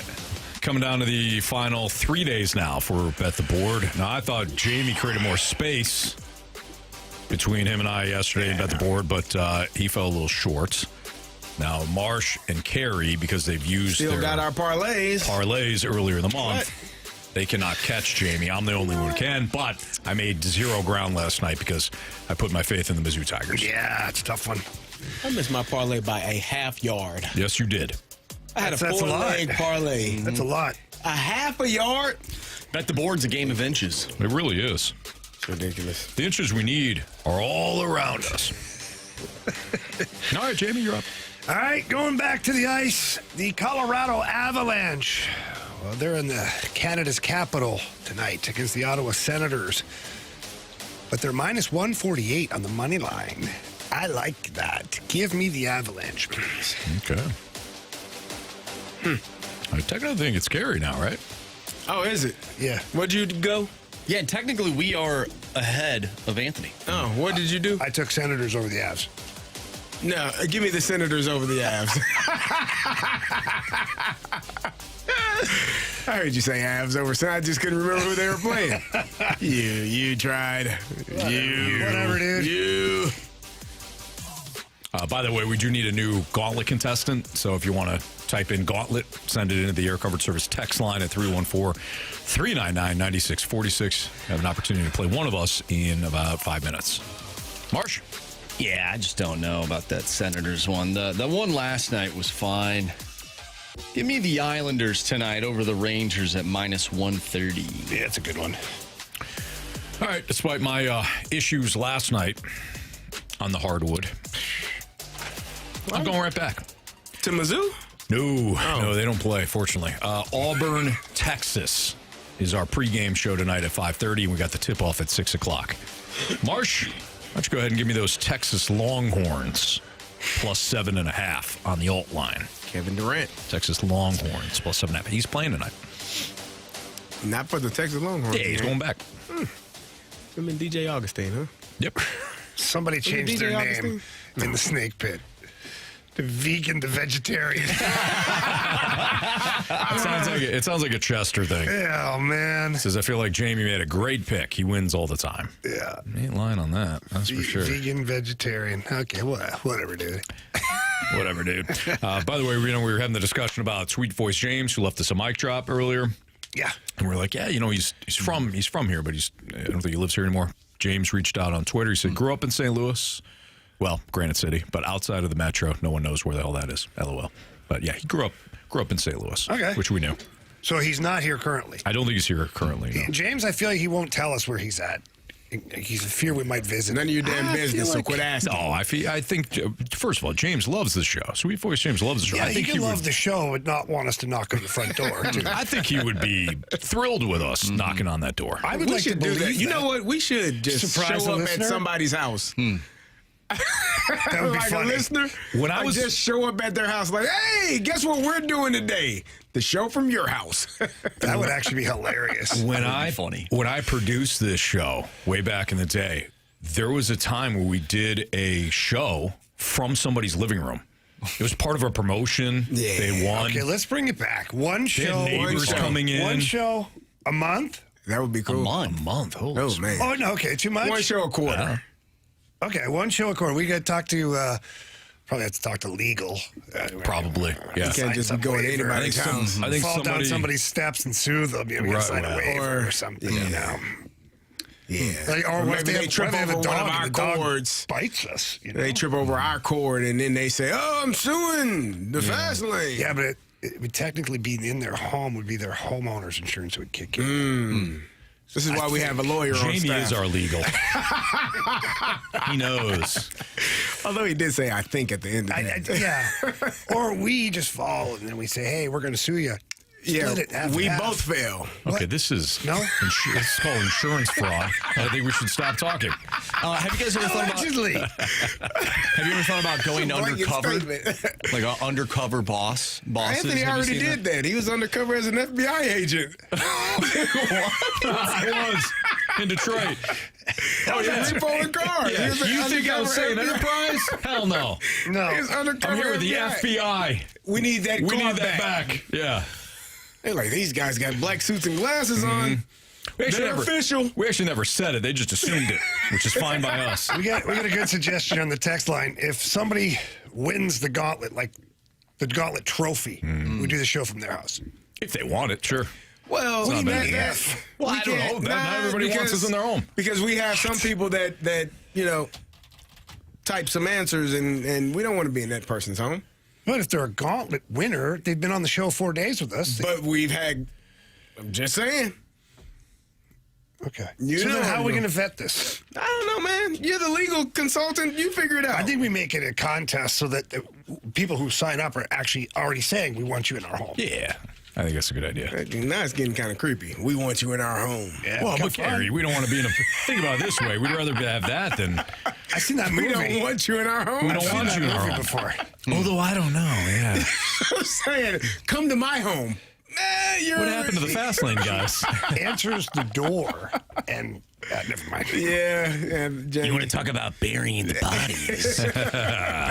She's like, are you the pizza man?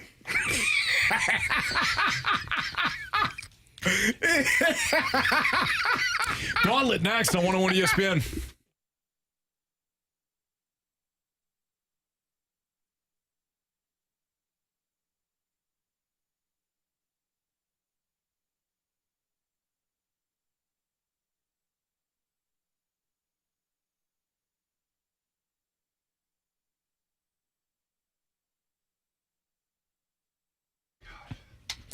If you're ready for the big game between the Seahawks and the Patriots, right around the corner, you want to play at Underdog. Get signed up because right now, if you're new to Underdog, then you're in luck. New customers score $75 in fantasy bonus entries when you make your first $5 fantasy entry. Again, new customers score $75 in fantasy bonus entries when you make your first $5 fantasy entry. If you've never played at Underdog, it's super easy. Choose whether or not certain players are going to go higher or lower on their stats. That's it. So let's say, like for me, I don't know if I love Ramondre Stevenson going higher than his rushing yards. I think, if anything, he might see some more work in the passing game, especially if the Seahawks get a lead. I would go higher on Ramondre Stevenson's receptions or receiving numbers as opposed to going higher on his rushing total. I'd actually look lower on Ramondre Stevenson's number. But how you want to play is completely up to you. If you get your entries right, you can win up to 5,000 times your cash. Plus, there's new promos dropping daily in the app. So if you like making entries and winning money, then Underdog is the place to be when it comes to playing the big game. What are you waiting for? Download that app today. Use my promo code Anthony to score $75 in fantasy bonus entries when you play your first $5 on fantasy. Again, just use that promo code Anthony, which is my first name, when you sign up at Underdog, where you can make plays and win money. Must be 18 or older and present. Missouri. Terms apply. See assets.underdogfantasy.com/web/playing. Get terms _DFS_.html for details. Concern with your play, call 1-800-GAMBLER or visit www.ncbgambling.org.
warriors. 4 categories, 1 challenger. Can you survive the gauntlet? Brought to you by Blue Note Roofing. Roofing, siding, and gutters. Visit BlueNoteRoofingSTL.com for a free inspection.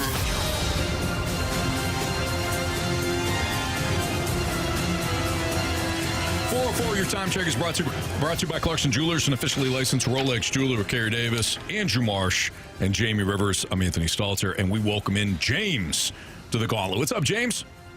Hey, how you doing? Doing great. Appreciate you listening. Thanks for playing today. Would you like to take on Marsh, Carey, Jamie, or me in round 1? I got to go for the big dog, Jamie. Oh, Jamie, back-to-back days. All right. I like All this. right, James. I asked our guy yesterday, what's your problem with me? What's going on? Nothing at all. I got to beat the best, you know? Oh, wow. Well, I appreciate you buttering me up, James. Good luck, man. You too, man. Thank you. All right, so Jamie's going to head into the cone of silence right now. James, go ahead and tell Marsh to spin that wheel. Spin that wheel, Marshy. All right. James, what are you hoping for? Anything but random. I don't blame you on that. We haven't had random in a while. It'll be random. Don't worry. Probably be random because the wheel doesn't really love helping anybody out. Oh, boy. Random? Nope. Oh, worse. Hockey. It's hockey. Okay. Oh, Lord. All right. Boy, that's a real kick in the old Liberty Bells. You know, you ask for no random and it gives you the damn sport that Jamie played. But hey, he has lost before in hockey, right? Yeah. Marsh? Yeah. I don't know if I've ever heard them lose on it. Nah, it has happened before. So you never know. Are you strong on hockey?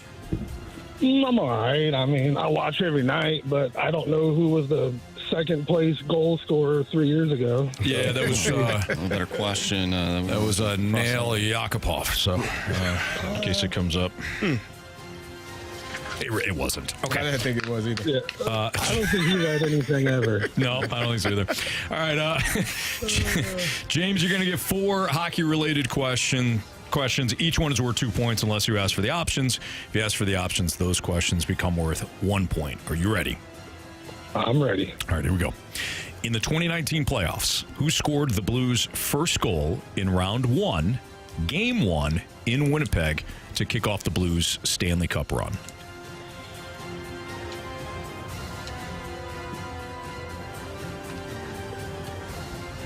I'll go Schwartz. Why not? Who'd you say? I'll go Schwartz. Jaden Schwartz. Jaden Schwartz, okay.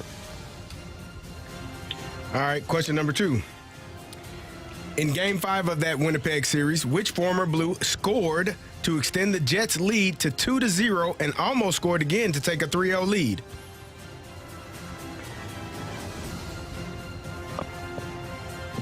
If I go to the options, I know it'll be in there.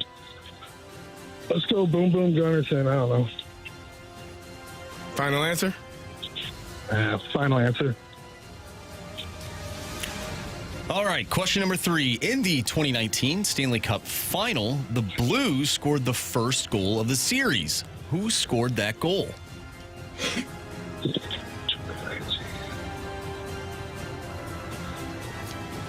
Man, that was a hazy time. I don't know.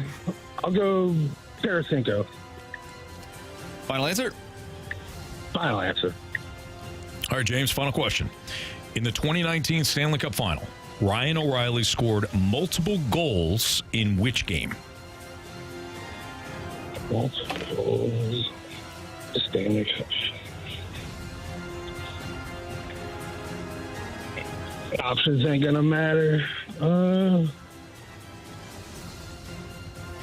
Let's go game 5.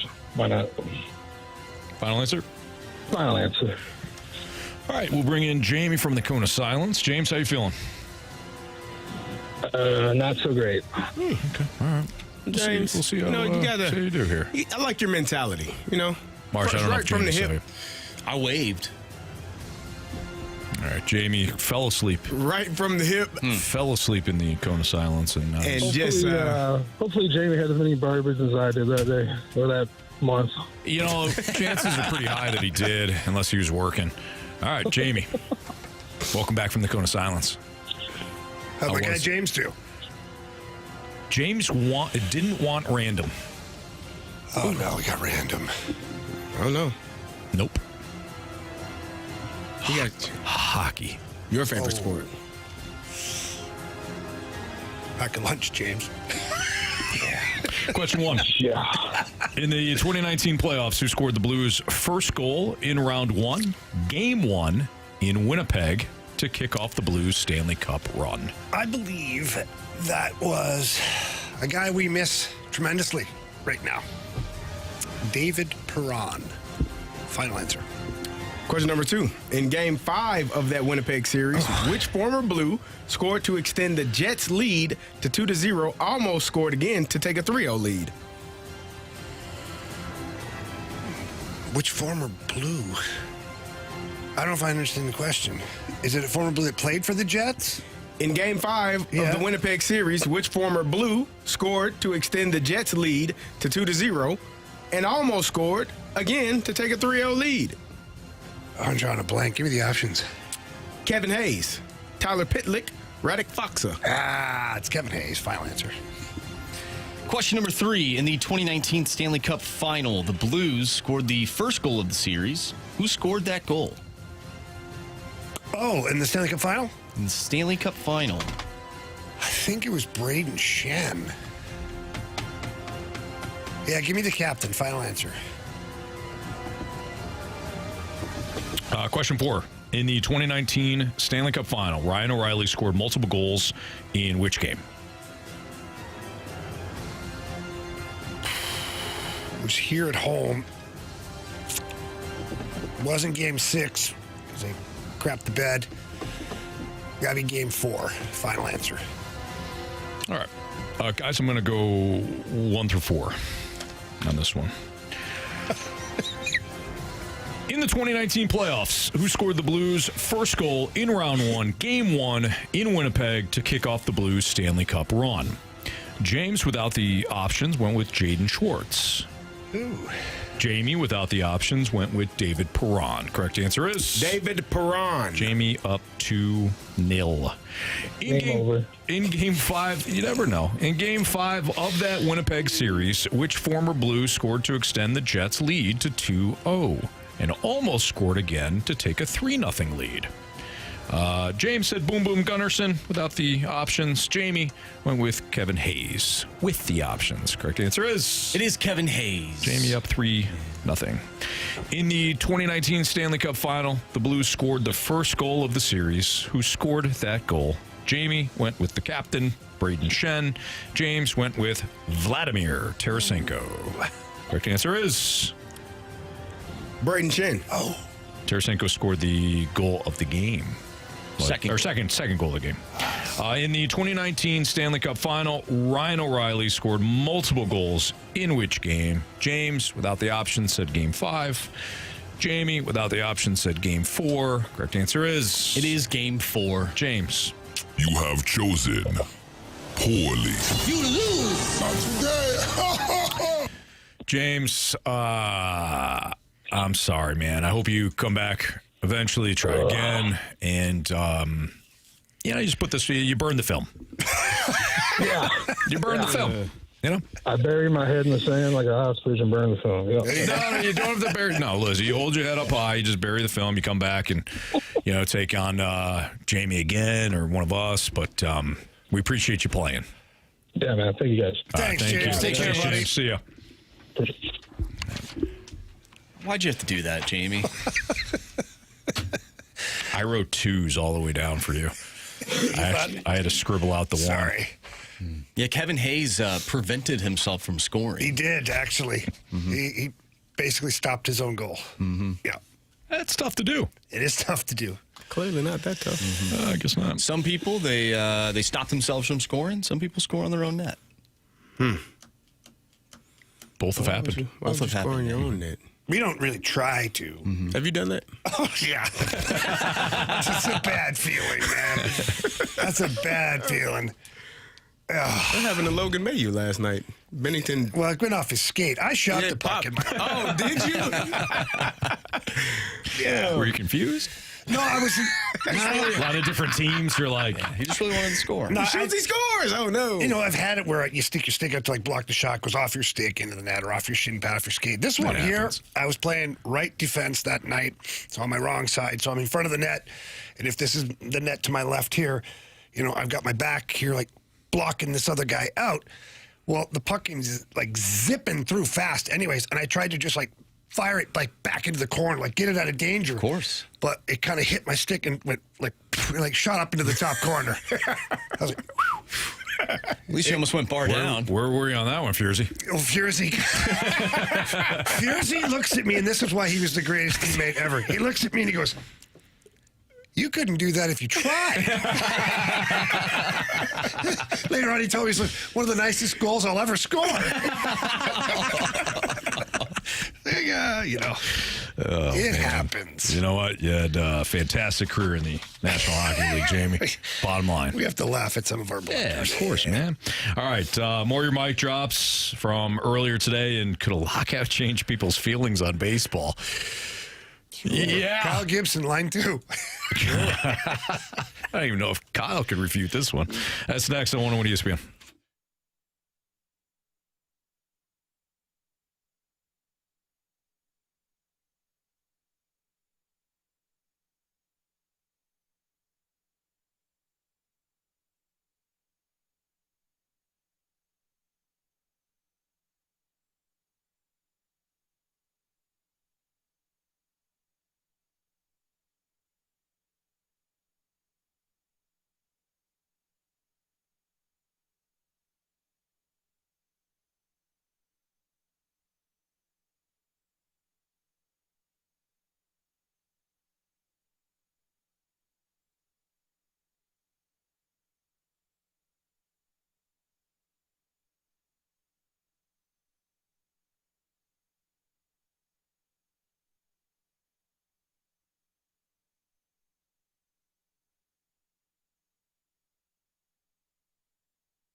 Jamie, I know our guy Stewie's on the line right now, handles a lot of different refis. And Stewie, one of the things that you just handled for a customer is going from an FHA loan to a conventional. So what do we need to know about that? Well, Anthony, a lot of lenders out there will push the FHA loan because the rate is lower than a conventional loan. What people don't realize is if you borrow more than 90% of the purchase price or the appraised value, you have to pay this nasty thing, PMI, and it never, ever, ever goes away. So we had a customer that had 50% equity in their house, but still was paying the PMI. We flipped it conventional. We did it with the bagel loan, no closing costs. That $180 a month of PMI went away, and he got a lower interest rate at the same time. We did it all in 10 days. Wow. This is why you call Stewie, though, is, one, he gets things done quickly. We know that, Anthony. We deal with Stewie all the time, and he's a let's do it now type of person. And that's important when whether you're refinancing, purchasing a home, you want things to be done quickly and accordingly. And that's the other part of it, too, is Stewie's going to make sure he takes care of you. He's going to try and save you as much money as he possibly can, put you into a better loan, set you up better overall. And that's why he needs to be your first phone call. Give him a call. His phone number is 314-324-4440. Again, 314-324-4440. Call him, text him, day, night, weekend. Stewie's our favorite psychopath. He's always ready to answer the phone. If you can't remember that, Anthony, what can you do? You can always Google the bagel loan. Thanks, Stewie. Stay warm, guys. NMLS number 226715.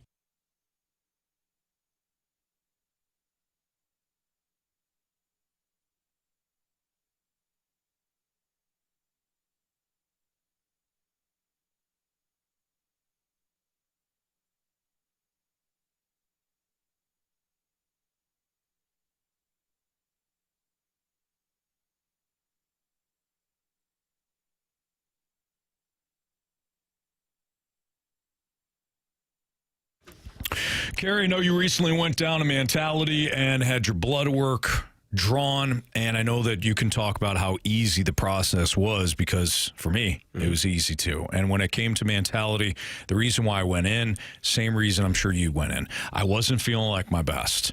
I was tired all the time. I was dragging. I knew I had more to give when it came to my family and when it came to work, but I wasn't motivated. Mood would go all over the place, and a lot of it was due to low testosterone. I wasn't eating the way I should, wasn't getting in the gym, and when I started to go to mentality routinely, I started feeling better. Man, it all clicked for me. For me, it's the dad bod. I want to get back to the old me, the man that I used to be when I was 25 years old, and I'm looking forward to it. Getting my regimen started here shortly. I went in the other day, and as you said, the blood draw was easy and got all those labs taken care of, and I'm ready to get started. So, if you want to be the old you or the younger you, the younger version, you stop by Mentality today or go online. It's easy to do. You can go online, you can stop in, and then get you taken care of. Yeah, if you go online, you can go to lowtusa.com. Again, lowtusa.com. They got a great offer going on right now, too, at Mentality. Right now, all new patient labs will be covered in your treatment plan. So that's a savings of $250 right out of the gate. They want you to come see them. They want you to be the you that you remember. Reclaim the old you. 2 different locations, one in Chesterfield, one in South County. Schedule your appointment now at lowtusa.com. Tell them that Carey and Anthony sent you in there. Start to reclaim the old you. It's Mentality.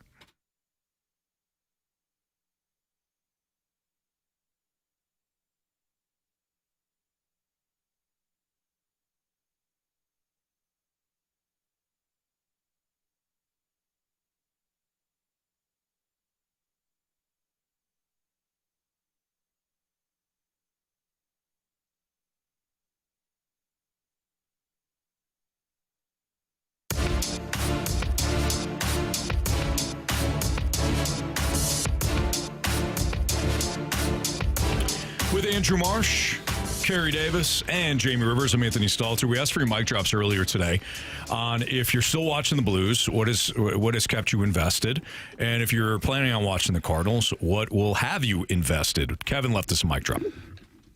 I'll catch games when I can catch them. It's not big of a deal. If they win, great. If they don't, well, it's basically a normal day. What I'll do is, like I did in high school and college, I'll cheat my way through, use guys as my cliff notes the next day. I'm sure there's some loser at home be like, well, you're not really a big fan of baseball, are you? No, I actually have a life, and this is just entertainment. I don't know where we went with that. Kevin took me on a ride there.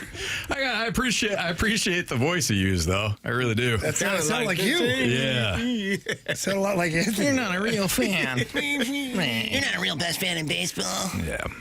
He's just entertainment for Kevin. I mean, I get it. We're not all built the same when it comes to fans. I mean, if you're a diehard that watches every game, win or lose, fantastic. If you're not, if you feel as though, especially when it comes to the Cardinals, that they're not putting the effort in to ensure a good product, they're just taking your money and giving you a substandard product. I don't blame Kevin for saying, I'm gonna pass. So I hear you. Yeah. I think it was Carey. Were you and Marsh talking about this topic in the office before we came on? Could a lockout change people's feelings on baseball? Because I don't remember. Okay, probably. I don't. Hell, I didn't even know what we were talking about until you just mentioned it. Fair. Oh, that's hilarious, Do you man. guys think a lockout could change people's feelings on baseball? And of course, the answer is yes. Sure. Look, we have examples of this. We have the '94 strike in baseball. Jamie, you went through it as a player. When it came to the NHL lockout. It's a mess. You want to alienate your hardcore fans, the ones that are always looking at the offseason news. They're excited about their team. They're excited about looking at the league overall. Don't have a season. Yes, this would be catastrophic for baseball. I don't know if baseball's self-aware or not. Doesn't seem like they are. You don't think? I don't think they're self-aware at all. Probably not. I think the owners want to put a dent into the players' union, which is the strongest of any of the 4 sports, I would argue, the 4 major sports in America. I don't think that's an argument. No, it's true. Yeah. And the players' union will look to stay, as strong as possible. The fans are the ones that lose. Yeah, I think it can damage, what they have rebuilt. The summer of, what was it, 93? What year was that? It was 94. 94. 94 strike. No. Oh, summer of 94. What year was it, Mark McGuire and 98. 98. Jesus. So that's all. Jesus was not there. He probably would have had a few home runs, though. Oh, yeah. No doubt about Could it. hit a curveball. The summer of 98 kind of rebuilt some of those hurt feelings and those wounds that were created from the strike. I don't know if you're going to have that era of baseball back, which will allow you to get your fans back. This era is vastly different for a multitude of reasons. Can they afford to even do this? Like, not financially. Obviously, owners have plenty of money. A lot of the players, not all, and I want to make sure I specify that because the thought process is every player makes X and no, every player doesn't. They're not all, walking around with millions of dollars in their bank account. So every player is not going to be able to withstand a strike that is going to last for 4, 5, 6 months if that's how long it takes. But can baseball afford to have a lockout? Mm-hmm. Like, you're a sport that you've done a bunch of things here lately to try to create more juice for the game. You banned the shift. You made the bases bigger. You hope to bring more excitement back to baseball, and now you put it in the pitch clock to avoid people having 30 minutes at the plate, trying to speed up the game. Can they afford to do this right now when they are really trending in a direction that, they're trying to get more viewership, and you're going to be losing it if you have a strike? Well, also, I wonder if there's some fan bases that are just accustomed to really not watching their team play because, we talked about it before. They're essentially eliminated early on in the year because their team stinks. So, do you think these people even care? It's like, I really wasn't paying attention to them anyways in June, July, August, September because they're no good, So there's that perspective. But also, you have some of the best baseball players ever going right now. Mm-hmm. You're just going to waste another year of their time? It all goes in the same spot. I realize that labor disagreements happen, and when there's a deadline spurs action and makes changes. But Jamie, you can speak to this. It's not just the fans that lose out. It's the players that, for like you and Carey, the ones that are not making millions of dollars every year that get impacted, like Carey's talking about. I mean, it's a true impact. Yeah, and that's the one thing I would have pushed back a little bit on Kyle yesterday was, and I kind of mentioned it, I said, the 80% of the league that's not making the massive dollars, a lot of those guys that are making $1 million or less, or you really can't, everybody thinks, you make $1 million, you're rich. And I understand it's a really good living. Don't get me wrong. But there's a lot that goes into it. And not to break down all of it, but you got taxes, you got agent fees, have a home here in St. Louis, probably have a home where you're from as well. You're paying for all that at the same time. If you've got kids, you've got that to worry about. You got bills too. Mm-hmm. And to not be paid for a year, if you get locked out for a full year, that puts a dent. And that's what happens is the owners, they do it that way because they know they can't affect the big dogs. Like, if somebody's making $25 million a year, not going to impact them. Not going to impact him. Yeah. So they don't worry about that. What they do is they crush this little guy, which is smart, because then the herd, the 80%, they start pushing back against their own union. That's how you break the union. Right. Is you starve the little guy. Mm-hmm. And so that's why they do the lockout thing. And it's just not good for anybody. The NHL took a beating for that, for sitting out a full year. It was tough to get people back in certain buildings, and it wasn't a great vibe. I also think about the people that aren't players, right? The people that work at the stadiums, just different businesses around whatever stadium it is. Maybe they lose out on business because there's no games happening. So I think that's what I find annoying about these lockouts, no matter the sport, because other people outside of the actual players and owners, they are affected too. Yeah. And that's annoying. I find it. Zeus just mentioned the same thing in the snake pit, by the way. And people always say, oh, well, if you make that money, because we got a texter here say, you just invest that money, you should be fine. We'll take one player, Victor Scott. First year last year made $740. half of that is going to taxes. Let's be clear. So he probably brought home $400,000. Not a bad living. But you're telling me, okay, you can do that one more year. You got expenses. You got things that you're paying for. Even if you don't have multiple houses, let's say you're renting. Someone will say, well, you should be able to invest it. Well, when you invest money, what are you going to live off of? Yeah. Like you invest money. You're going to have an excess or extra to the invest. investment is not what you're living off of. So when people say, well, you should just invest it. Cool, man. I'm going to starve for the next 30 years while I invest this money that you are so clear about me investing. That's not how that works. So we're not talking about, like Jamie said, the $25 million a year player. We're not talking about Shohei Ohtani or Trout or Aaron Judge or any of those guys that make $30, $40, $50 million. The guys that have three digits in their hundreds of millions in their contract. Those guys are fine. Mm-hmm. But the rookies, the second-year players, the guys that are scratching and clawing to be on a roster and to stay on the roster, the guy that, is on the Memphis shuttle going back and forth and not playing every single game because even though your contract says that you still splitting time. So those are the guys that we're talking about. And to Jamie's point, that's where ownership is like, hey, yeah, we're fine. Yeah, the big guys, they're fine too. What about you, little fella? You starving? You need some money? You need a job? You want to play baseball? Well, you can't because they don't care about you. And then they try to, make it divisive between your group. So that's what this is. This is what ends up happening. I love all the financial advisors on the text line. You can live off the interest if you make $400,000. No, you really can't. Because you're not investing. You're not investing for. You're not investing $400,000, and if you invest it, you're not allowed. You invest $400,000. How are you going to live? But even if you do invest a portion of it, you're not allowed to touch it without penalty as well. Taxes and penalty. Yeah, man, come on, man. So I don't understand. Live off the interest of $400,000. Like, first of all, you'd have to make the $400,000. Invest. And if it's a guy in his first or second year, he hasn't made that $400,000 yet. Right. He's in the process of making it. So there's no interest to live off of. We got this text. We got this comment in the snake pit too. I don't feel bad for millionaires fighting billionaires over money. Neither do we. Nobody does. But that's not what we're talking about. We're not talking about the billionaires and the millionaires.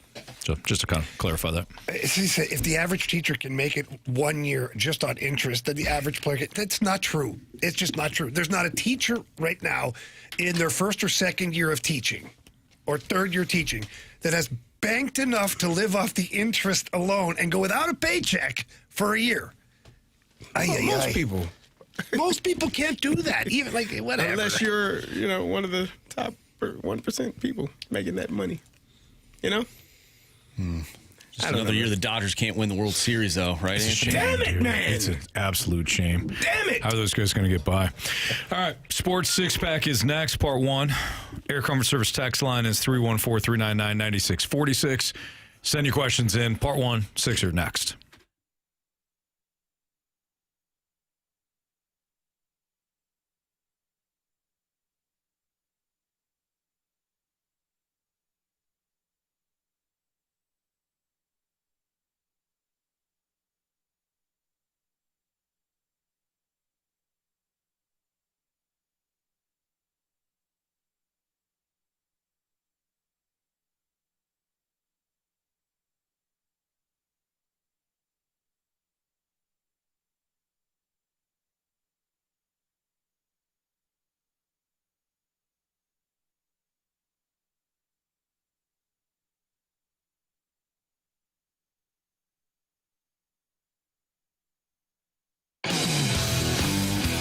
Elevate your performance with Pure Performance. They are your one-stop shop for all aftermarket modifications. And look, winter's cold. We love that for maybe outdoor hockey on the pond. That's great, but it can wreak havoc on the roads. We've seen it here in the last handful of days. Driving can be really tough. So please let the team over at Pure Performance look at your suspension and maybe look at your tires, too. Pure Performance is the best place to go for replacement tires for any vehicle out on the road. They don't just sell those oversized tires for trucks or Jeeps. They carry all kinds of tires and wheels for every make and model of your vehicle.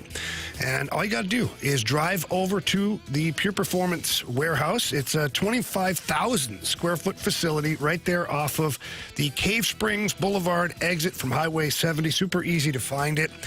walk in, ask for Shelby, and let her know what they're trying to do. Check my tires, check the tread, check my suspension, make sure I'm safe, because Pure Performance, they want you to be safe out on the roads. And then while you're there, you're probably going to find something really fun and cool to put on your vehicle as far as any kind of an accessory that's in the house there. So please get by there, get your car checked out, find something fun to add to your vehicle.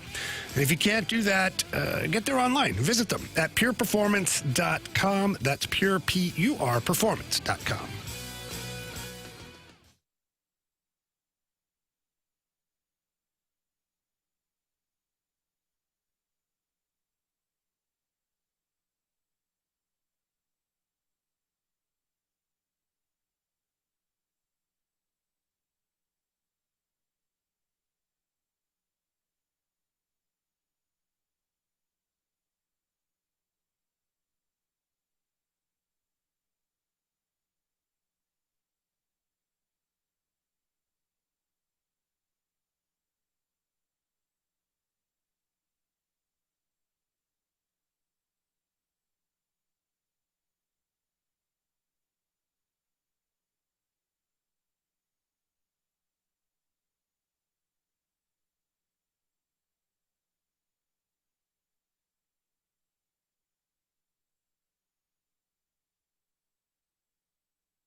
ESPN Sports Center.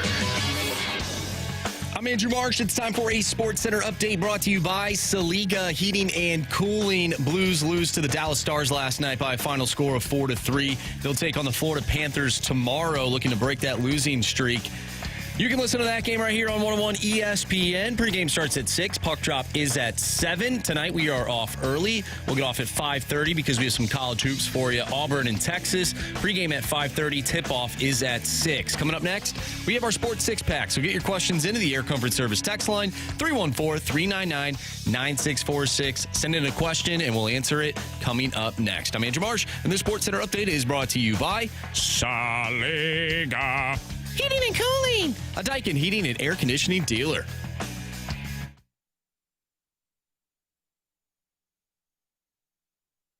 I have a question. It's time for the Fast Lane to answer your sports questions. I want to ask you a bunch of questions, and I want to have them answered immediately. Asking me all these weird questions. Answer the question. Answer the question. Answer me! Refreshed by Urban Chestnut. Urban Chestnut Swickle Light Premium Light Beer. Live your lifestyle, St. Louis. All right, time for the Sports Six-Pack here in the Fast Lane on 101 ESPN. Carey Davis, Jamie Rivers, Anthony Stalter. If you got a question for us, send it into the Air Comfort Service text line at 314-399-9646. Marsh, fire away with question 1. Question number 1. All right, we get a question from Jen, and someone else brought this up earlier. I believe it was Improve Me Wrong about the Chiefs and Jeremiah Love and whatnot. So Jen wants to know, do you guys think the Chiefs will draft Jeremiah Love in the first round, or do you think the Saints will nab him the pick before? I mean, there's no shortage of teams littered throughout the first round that could use Jeremiah Love. The Saints would be a perfect fit. I've seen him mocked to New Orleans. They're in the same division as the Falcons, who invested in Bijan Robinson that high, and they have a clear need. Alvin Kamara is not a number one back anymore. You know, he's kind of going into more of a situational role when he's healthy. So I think the Saints make a lot of sense. I think the Chiefs make a lot of sense as well. The good thing about a running back like Jeremiah Love is you slot him in and you know he's going to be good on day one. Agreed. I think I don't know. I don't know how this draft is going to shake out. I think you kind of have an idea, but then you never can predict if somebody trades up or trades back, if they move out of a spot or they trade with someone that wants to come in. I do think the Chiefs have a need at that position to upgrade. Isaiah Pacheco, I love he runs hard, but I think you've seen, the most you're going to see from him at that position. And they need a guy. They need a guy that can, all downs, be all purpose, pass pro, catching the ball out of the backfield, obviously running the ball. And Jeremiah Love fits that bill. So if he's available, I'm sure that they would like to take him. I think we've gotten away from the notion that you can't draft running backs in the first round anymore. And that was a decision that was made some years ago by some, who knows, people that didn't win 6 Super Bowls. Tell you that much. You know what I mean? That guy took a first-round running back. How'd it go? They made it to the Super Bowl. Who? Lawrence Maroney. Oh. From? Minnesota. From? Steelers. From? Lawrence Maroney? Yeah. Oh, Patriots? Yeah. From? Minnesota. St. Louis. Oh. Jeez. I'm like, that's not the game we play. We're talking about college football. Thank you. Yeah. I was trying to get him to say St. Louis. My bad. Come on. I actually didn't know he was from St. Louis. He is. Went to Normandy. Okay. And they also took Sony Michel in the first round, didn't they? Mm-hmm. Yeah. They did twice. He's got 6 Super Bowls. He knows more than all of us. He's not a Hall of Famer, though. Not a first-ballot Hall of Famer. Number 2. I'll tell you that much. All right, from the 636, what 3 words would you use to describe St. Louis sports in the 2020s? Hey. I don't know if that's a word. Well, the Blues were first in the NHL in 2020, 2021, going into that bubble. Year? What year are we looking for? 2020? The 2020s. Yeah. 2020s. 2019, 2020 was the year that they won the Cup. No, they won in 2019. So the 2019, 2020 season. 2020 not count in the 2020s? No, it does. Just that first half. Yeah. Yes, he said that. He said they were the number one. Yeah. That's your problem. He doesn't want to hear you. Well, okay, earlier. You asked the question, you don't want the answer. Earlier today and yesterday, when someone said something and we didn't end up correcting them, we all thought it was a problem. But now when I do it, it's a problem. No, it's not a problem. You asked about the 2020s. I gave you 2020. Yes. You didn't like it. And you said the 2020, right 2021 season. So I was saying the 2019, 2020 season. Oh, I don't even remember the question now. No. 3 words to describe what has transpired. No, the Cardinals had a pretty good go early in the 2020s, did they not? What year was Goldie? 2022. 2022. Mm-hmm. Albert. That was a fun year for Cardinals baseball. No? Yes, it was. It was very fun. So the Blues had the 2020 half season there. COVID kind of screwed up a lot of things for sports in general. Mm-hmm.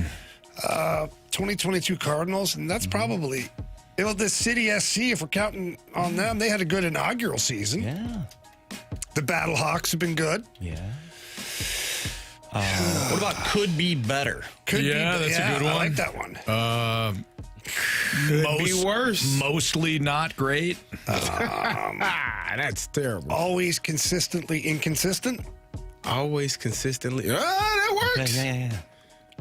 That works. I had to do them. I had to have my fingers. So you're struggling for a second. I did.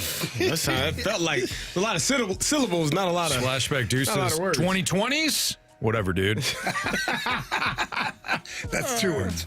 20. Geez. 618 says. Well, now it toggled on me. 618 coming up short. Yeah. Also says in Mo voice. Well, not great. Yeah, I think we covered it. Yeah. Is that it? Those are pretty good. Yeah. That was Last year's Blues had a 12-game win streak. That was kind of fun. The Winnipeg series had potential. It was kind of fun till the end. Yeah.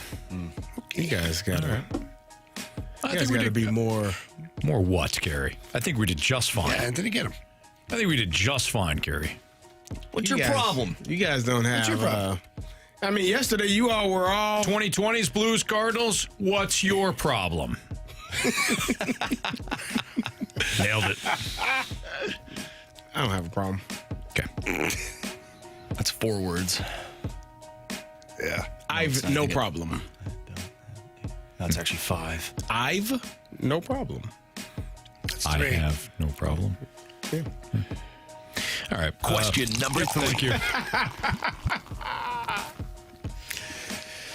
From the 636, would you guys rather run the Blues team out next year and hope that this season was a fluke, or would you rather break it down and trade 4 or 5 pieces and build a new core? 4 or 5. 4 or 5 is a lot. That's a big number. I don't think you're that far off, to be honest, as far as being a team that can be competitive for a playoff spot on a consistent basis. I do think there are some changes that need to happen. But again, it's like who you're able to move and for what, and then how quickly your young players develop, how much they become regular contributors as opposed to accent pieces. So next year, I mean, you'd have to do some work. This team is just kind of stuck in that rut of like same kind of hockey. I don't think you can run it back how it is. You can't run it back. And I don't think you can break down the roster enough to get a new core. So in reality, you're going to have to do what you can with the contracts that you have, both at the trade deadline and the offseason, and hope that you make enough changes that while not wholesale, will lead you to better results next year. That's just a reality. That's a good answer. Because we can just sit here and say, well, you have to do this, you have to do that. They have constraints. Yeah. Mm-hmm. And not everybody's going to just trade with you and upgrade your team. Right. It's just not. Yeah, they're not going to just gift you players that are ready to go. What? No, What the hell do you mean? No, Carey. We've been through this. Other teams are I want to make a trade, and I want the best players. And that's what I get when I want to trade my players, Anthony.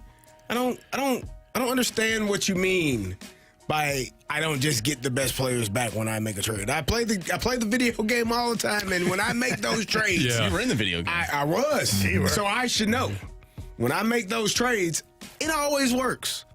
So when you say this, you're not speaking real life. You're not speaking the stats and facts that you say this show is about. Okay? I think there is a setting that you can change it to make sure that all trades go through. You see what I'm saying? I don't know if that setting is in real life, though. No, it's not. But it's fun to play the game like that sometimes. Yeah. What are you guys talking about? There's a lot of Oilers fans that like playing that game. They feel like they can just get anything. Yeah. Anything they want. Give up nothing. Yep. Just ask their insiders. Doug Armstrong's taking calls. Yes. Hearing Doug Armstrong's listening on Robert Thomas. But yeah, his phone is on. He said that. My phone is on. Yeah. All right. Part 2 of the Sports Six Pack is coming up next. 314-399-9646, the Air Comfort Service text line. So send in your questions. Part 2 next.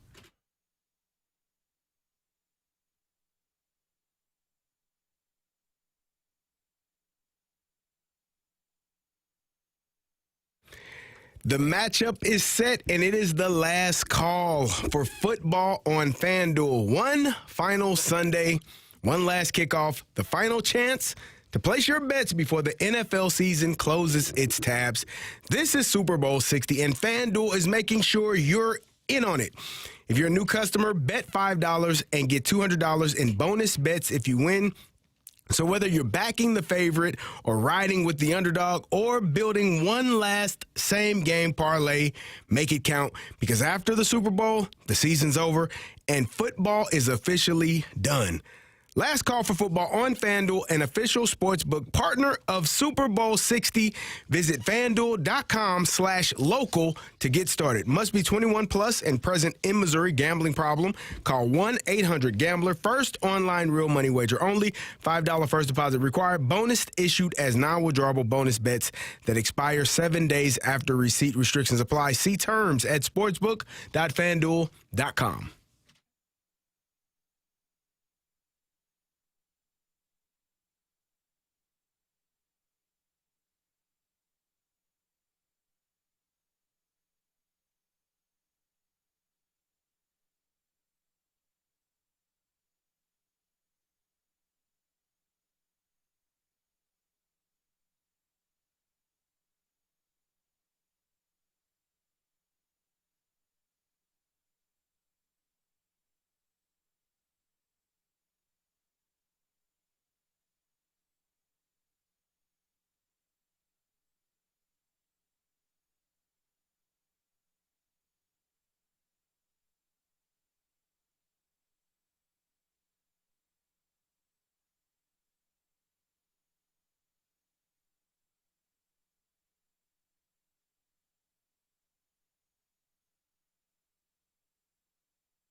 It's time for the Fast Lane to answer your sports questions. I want to ask you a bunch of questions. I want to have them answered immediately. Asking me all these weird questions. Answer the question. Answer the question. Answer me! Refreshed by Urban Chestnut. Urban Chestnut Swickle Light Premium Light Beer. Live your lifestyle, St. Louis. Part 2 of the Sports Six Pack is right now. 314-399-9646, the Air Comfort Service text line. Part 2. Question 4. Please. Question number 4. All right, gentlemen, we got a question from the Water Boy. Winter Olympics seem to be close. Hopefully someone has informed Italy so they can get prepared. Are you looking forward to the Olympics? And if so, what event do you have your eye on? Well, I'll piss people off. I don't really watch the Olympics. I think it's redundant. Yep. I cheer for America, of course. The Summer Olympics either, Anthony? Yeah, it's That's redundant. not American. Honestly, though, I'm not being a jerk. What do you not like about it?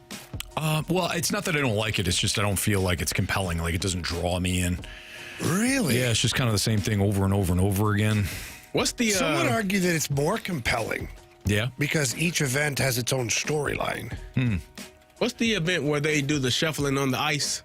Curling. I love curling. Don't even know the name of it, but it looks... And now listen. Have you ever tried it? It's on my bucket list to be a gold medalist. We'll do a fast lane night at the curling rink. I want to do it. I think I can be difficult. a gold. I think I can be on the Olympic team in curling. It's difficult. I don't have to have skates on. It's not easy. And Jamie? I am a former pro athlete. I'm right there with you. I think you and I should become Olympians. You know? I thought about the bobsled team. I don't think that's in my future anymore. Aged out of that one. Yeah, you got to have a little speed to get that thing revved up, and then you gotta jump in. I saw a group of people. Only one guy got in, and the other three fell out. That didn't look good. Didn't look good at all. But curling is what I think. Yeah. Wait till you see how hard it is. Let's do it.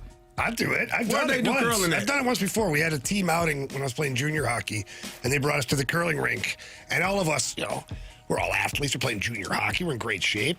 Ice, no big deal. It's like, this is not easy. The rocks, to get it down there, are they heavy? They're really heavy. And most of the time, the first one you fire down there, it explodes off the back because you threw it too hard.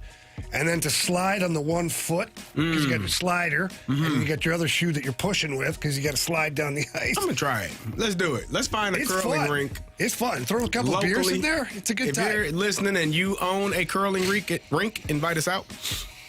Maybe we'll do the show there. We're talking about trying to find a place to yell, too. Hurry! Hurry hard! Hurry hard? Yeah, that's what they do for the sweep. Hurry! Hurry! Yeah.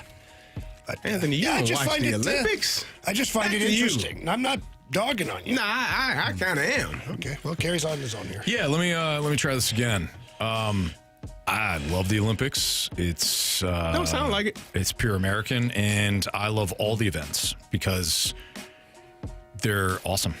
You like the snowboarding, don't you? There you go. Snowboarding, skiing, speed skating. What about hockey? Speed skating hockey, is of course. fun. Yeah, What do of you course. like that for? I know what you're doing right now. I know what he's you're doing. appeasing What he's doing. do you want me to say, Jamie? I'm honest. You don't like Nope. it. Quiet. I'm dishonest. You don't like it. We're done. We're done here. Curling is where I'm at. Curling. That's the only thing, I'm good on. Marsha, you not see through this Bobsled. crap? Yeah, love it. Love it. Yeah, it's great. They made a movie, a I love the documentary about Olympics. that. Yeah. They're from Jamaica. Yeah. I'll be hooked. It was a different sport for those guys. Can't imagine why. You know why. You like fencing, Anthony? That's a Summer Olympic type thing. Yeah, more right. Summer, but yeah, of course. Yeah. Summer Olympics are extremely fun. You get to watch the track and field. Oh yeah. Beach volleyball. Soccer. Basketball. Swimming. Beach volleyball. I'll tell you what, though. You know what? I think it was 2008, the Beijing Olympics. Michael Phelps and that crew, the swim team, the relay race. Did you not watch that? That was electric. Absolutely, it was electric. Amazing. That was a good Olympics. That was with Usain Bolt. That was Usain? Mm-hmm. Was that his year? Guys, there's no sense. We're not going to convince him. All right. I said I love it. You didn't, and we know I you're not said telling I the truth. absolutely love it. Would you like? Do you guys remember What about flag football, Anthony? That might be a thing. Yeah, in the summer. It's definitely going to be a thing. I would love to coach in it. You gonna watch it? Not with that attitude. You gonna watch it? I'm gonna watch it. Yeah. There we go. We got. Do you guys remember Evan Lasik, 2010 Olympic gold medalist in figure skating? Evan Lasik, the creator of the LASIK surgery? No. Nope, don't remember. Everybody remembers. Question number 5. I don't know why. I can't believe you asked that question. I know. Of course, everyone remembers. I'm on to Cincinnati. Do you guys remember Kevin Cordes, the American record holder in the 100 and 200 yard breaststrokes and the 2016 Olympic gold medalist? I do. I remember that. He went to my high school. I was fumbling punts. This guy's an Olympian. Really? Gold medalist. That's pretty cool. Yeah. I'm all about the Olympics. Okay. From the 636, how many wins do the Cardinals need in the first 50 games to convince you they won't finish last in the Central? 35. That's actually, that's a pretty good record. 35 and 15. I mean, that's probably like first, second place team. What? You asked my number. I gave you my number. Do you understand the question? Yeah. He asked how many games do they need to win for me not to believe that they will finish last in the division. I did hear the question. In 50 games? Yeah, 35. I'd say 25. 25 wins. Oh, you be a 500 team. You're okay with just... I'm not okay with it. That's not the question, Carey. The question's not, are you okay with this? You got to give yourself some how runway. many games You gotta give yourself so some they room. won't finish in last. You gotta give yourself some runway in the beginning. That's my answer. I don't have to do nothing. You just poo-pooed on my answer. I didn't because you're just throwing random numbers. I heard the question. I actually 35 wins. I actually listened to. Oh, seriously? This guy. This guy. First he's non-committal. Now he's completely committed. Yeah. We're on to yes, man. question. We're on to Anthony's, question 5. He always got your back. Thank you, Jamie. Yeah. Terrible. I think we got to move on. I think Move on? I mean, we're getting nowhere. This is crazy. Everybody's mean? lying through their teeth right now. Who is? I said 25. I gave you a good number. 35 is a good number. That's a good number. Now we're pointing fingers. He's lying. All right. Actually, you know what? We'll do one more. Yeah. We'll do one more. We're going to do one more? Yeah, it just came through. And I know Carey's super pumped up about it. No, don't read it. I'm going to read it. No. Do it. No. Or we can read it at 5:30, Anthony. I don't do that. No, we don't do it at 5:30. It's a 5:30 segment. All right. Question number 6. From the 314. I'm a huge Bucks fan. Yeah. Huge Bucks and Giannis fan. After this recent news, who will Giannis be traded to? And should I also cheer for whatever team he gets traded to? I don't know who he's going to go to, but if he goes to the Golden State Warriors, they have more than enough draft capital. They got young players and Jonathan Kuminga, who once has requested a trade. He hadn't been playing until Jimmy Butler got hurt. Now he's playing a little bit, but he is an outstanding young basketball player that you would love to have in Milwaukee. I promise you'll love him. So, Milwaukee, Golden State, did that just trade would be ideal for this Warriors fan. Give Steph Curry one last opportunity, one last run at it. Yeah, give Steph Curry a good player, yeah. Jimmy Butler, I know he's injured for the year, but he'll be back. You have Jonathan Kuminga, Jimmy Butler, healthy in 26, 27, and all the draft picks you can take, all the draft picks you can stand. You can come on over and be a Warriors fan as Giannis heads out to the Bay. Biggest question next in the Fast Lane on 101 ESPN.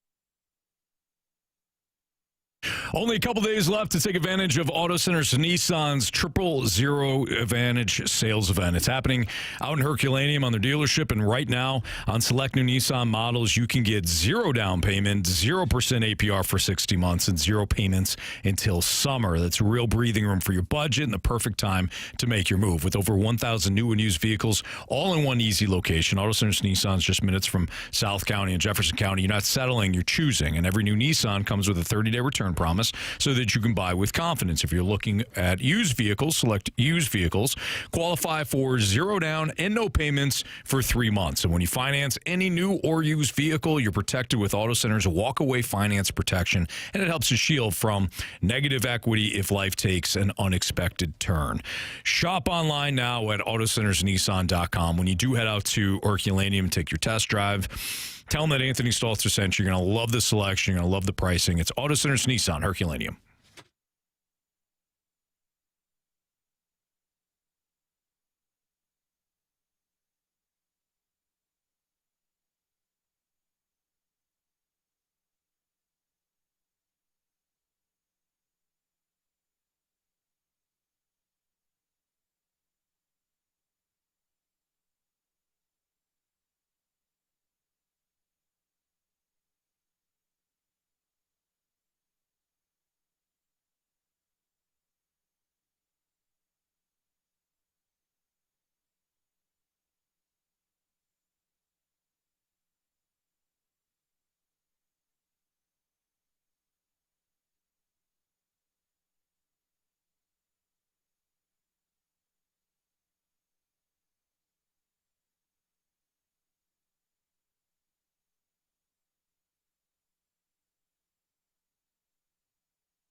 time for the Fast Lane's biggest question of the day. Presented by Banner Construction, the experts in James Hardy Siding.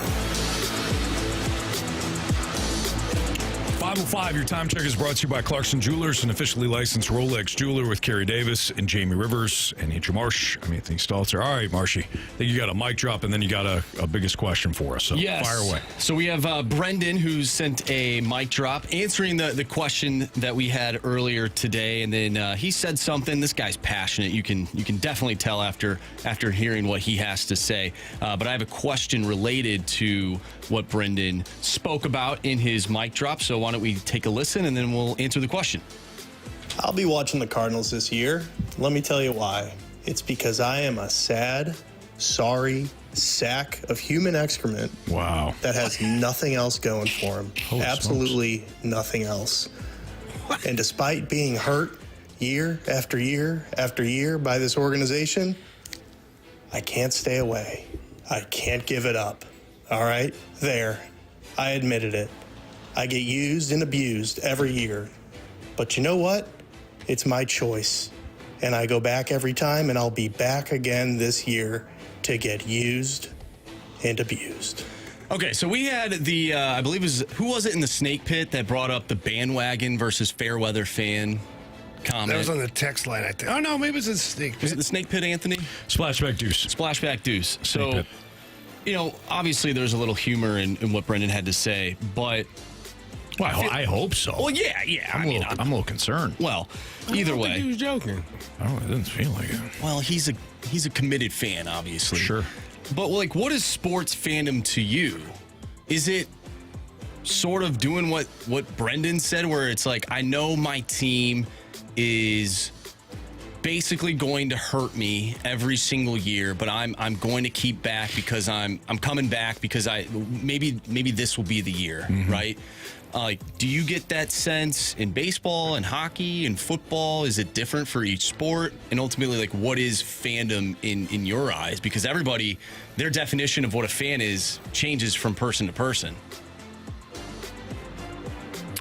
Fandom to me is,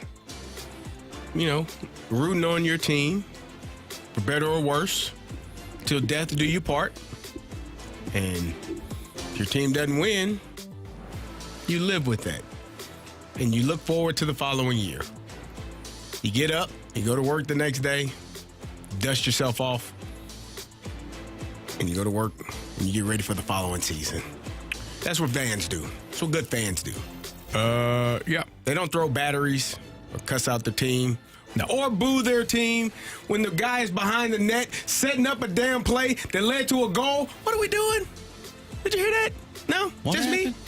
Did you hear the Blues? No. No. Oh, I think it was throwing batteries. They were booing Colton Parayko as he was sitting back behind the net, setting up, letting guys get changed and come onto the ice. Yeah. Not saying you all aren't fans, but hold your horses, man. He's a professional. He's been here before.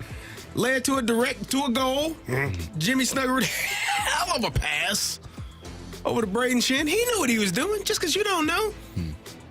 Come on. Yeah. Cool your horses. Cool your jets. Breathe. Some would say breathe. Damn it. I understand the frustration. You know what I mean? Yeah. But it was a good play. That's good analysis, Carey. Thank you. It's my hockey analysis for the day. It's very good. I'm tapped out. It's on point. Thank you. Yeah, I think fans are invested. They invest in their teams, but that doesn't mean you have to have this blind loyalty where you go to games even when ownership is telling you flat out we don't care. We don't really care. We're pacifying you with our bobblehead nights and fireworks. We're going to pacify. We're not going to really give you anything. It's just going to be a total look over here. I think you can be invested in the news, off-season news and trade news, and drafts. You can watch your team on TV, but the moment that they're wasting your time, I don't think you're less of a fan for saying, you know what, I'm not going to be completely invested, whether it's a money or time commitment right now, because you don't give a damn. I don't think it makes you less of a fan. Yeah, I think, last year there were some people, on the internet or it's a text line saying, well, if you're not going to the games, you're not a fan. It's like, No, I am a fan because I'm holding this front office to a higher standard, and I'm not okay with what's happening right now. If anything, that makes me more of a fan. I'm still going to probably watch the games on TV, but I don't need to give my money directly to the team in terms of the stadium. Yeah. I'm not going to spend hundreds of dollars to go down to the stadium when this team isn't really doing anything, where I can sit home, I can put the game on and eat dinner and hang out with my family, and maybe they'll put some runs up or come out with a win. Sure. Same thing with the Blues right now. Some fans want to go down to the arena when it's snowing. I commend them for that. At least the Blues gave them a good game. They didn't win, but, some fans don't want to go. Yeah. No shame. All right. Let's not shame people for the fandom. Fan however you want, man. That's the beauty of it, really. Go fan yourself. You could. Anthony, we had questions at 314. Are you not 100% always invested with the Falcons? Yeah, because I love punishment. He's into some of that stuff. I love to feel like my team at some point is going to make me truly happy. But do you believe that? No.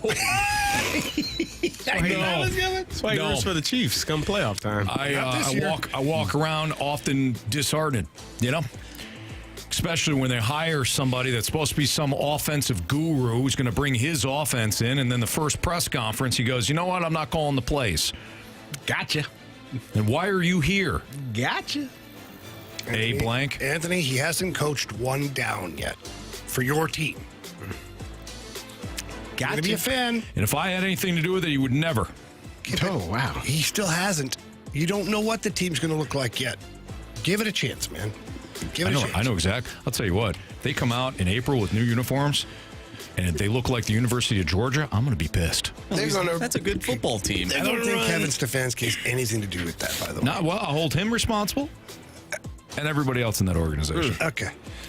Maybe I start shopping at Lowe's instead of Home Depot, Yeah. I love Home Depot. Love it. Yeah. That's it. Don't tick me off. Let me, on that note, do you guys so Home Depot for me geographically is closer. So Home Depot's my staple. But do you guys care, if you go to Lowe's or Home Depot? If I need a part, I need a part. I wonder, but I do. They're equal distance away from your home. Yeah. Which one are you going to? Home Depot. Me too. For me, they are actually equal distance from my home. They're exactly right almost across 20 minutes away. Street from another. One right another. across. And I always end up going to Home Depot. I don't know why. It's just. Meanwhile, Lowe's would be easier for you. Yeah, because I don't have to turn left. I can just turn right. But yeah, it's kind of. It's kind of the thing, right? Yeah, I don't know. Yeah. Wow. Are we missing out? Are we disrespecting Lowe's a little bit? I think the disrespect is Menards. You guys didn't even mention Menards. That's Menards true. Save big money at Menards. It's it's a drive for me. So it's a drive for me too. And honestly, Menards has too much. I get sidetracked. I don't know what I went for. All of a sudden, I've got some crazy jacket. I'm like, why did I come to Menards for a jacket when I needed drywall screws? Yeah, and a full tub of some candy you don't need. Yeah, or pretzel bites. Something. I was like, what? Right. Yeah. Lowe's has and a new fan. Military discount. Didn't know that. Might have to go to Lowe's now. My fiance was in the military. Oh, I was supposed to say, you're Carey. Come on, man. I know a lot about Carey. He's never Carey. I think you're confused. He's never talked about his tour in Nam. Not old enough for Nam. Thanks, Carey. Real quick, going back to the Brendan, the mic dropper, and Anthony, your Falcons, and my Vikings, and whatever. We go through this though, right? This pain, because eventually there will be that day where they win and it erases everything. That's how I felt, and most people probably felt here when the Blues won. All that pain, it just goes out the window in that very moment, because your team got it and you stuck with them, and there's pride to that. There's a lot of truth to that, because some people have asked me, namely my wife, why do you do this to yourself with the Falcons? Why don't you just change teams? And my answer is always the same. Well, I have two answers. One, it's my team. Okay? It's my team. You don't have to change teams. I'm just staying add loyal. A team. The Jamie model. or two. The second part of that is worked out for me pretty well. The second part of that is I'm deathly afraid that if I do jump, they're going to win. They're going to win. You don't jump. You just add. Jamie taught me. I have one team. You all give me crap. I learned from you two. I have one team until they're eliminated from the playoffs, and then that's bad business, man. Yeah, you got one team in the corner the market AFC, a little bit better. One team in the NFC. Jamie's got 3 teams. He's all over. I got one team. When they're eliminated, I got a playoff team. Jump on the bandwagon for the playoffs, and then that's it. But who did you jump on this year? I didn't. I really didn't. Yeah. Don't you feel sad? He just likes watching it. Yeah, I do feel just empty. watching the game I just do to love watch it yeah. now. I do. Yeah. He won't watch the Winter Olympics, but he'll watch some football. Oh, I love the Winter Olympics. I told you. I love speed skating. I love the bobsled. I love hockey. We don't believe you. We believe you about hockey. I was kidding when I said that. But Marsh, here's the thing: the Falcons will never win, ever. They say will that. never. We were right there, a couple times. Who's we? With the Falcons. Carey played on the team. He played on the team, Anthony. I think he's allowed to say that. I wanted him to specify. Yeah, we were because if he NFC said the Championship 2004 team, right there. I was going to remind him that the Falcons got even closer in a Super Bowl 2 times and blew it. But at least your team got to a has Super Bowl. Thank you. Took the words right out of my mouth, man. They've at least been to and were playing damn well. Do you know what in happens that Super Bowl? every You know how March well they were playing? 28th to me? I get a series of tweets reminding me it's 328 day. That's not even the day they lost on. Thank you. But they do remember you, Anthony. They do. It's better to be remembered, Anthony. You know why, But you Anthony? do remember me. Because legends never die. There you go. Yeah. Nice job, Marsh. All right, we're off a little earlier tonight. We'll wrap things up. What we learned, 3 stars of the day next.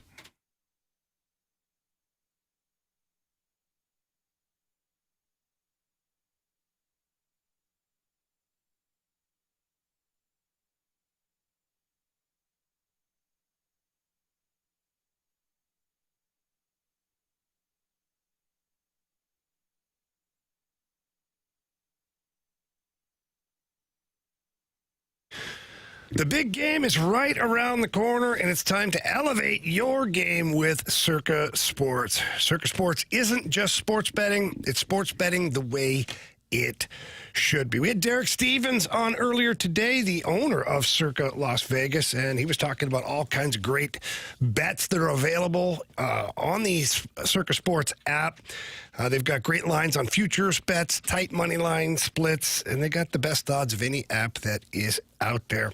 And if you're paying attention to the big game, it requires a big betting menu, and Circa Sports has you covered. From player props to game scenarios, Circa Sports has it all, including their fan favorite Circa Squares menu. Instead of picking your game squares randomly, no, you get to choose your own numbers and you can place your bets. So all that great stuff is available.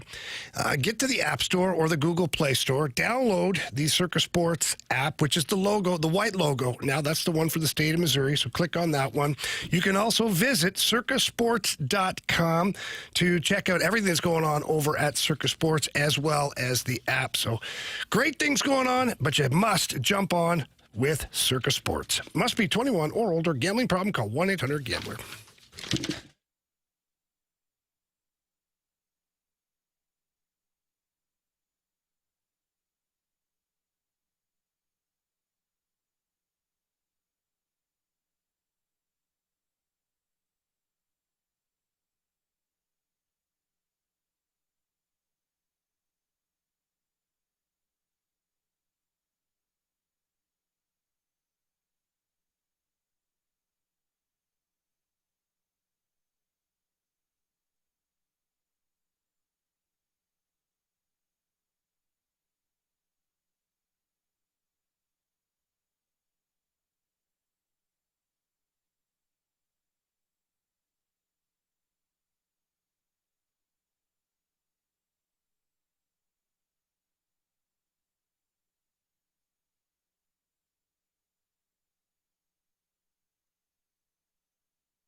101 ESPN Sports Center. I'm Andrew Marsh. It's time for a Sports Center update brought to you by Saliga Heating and Cooling.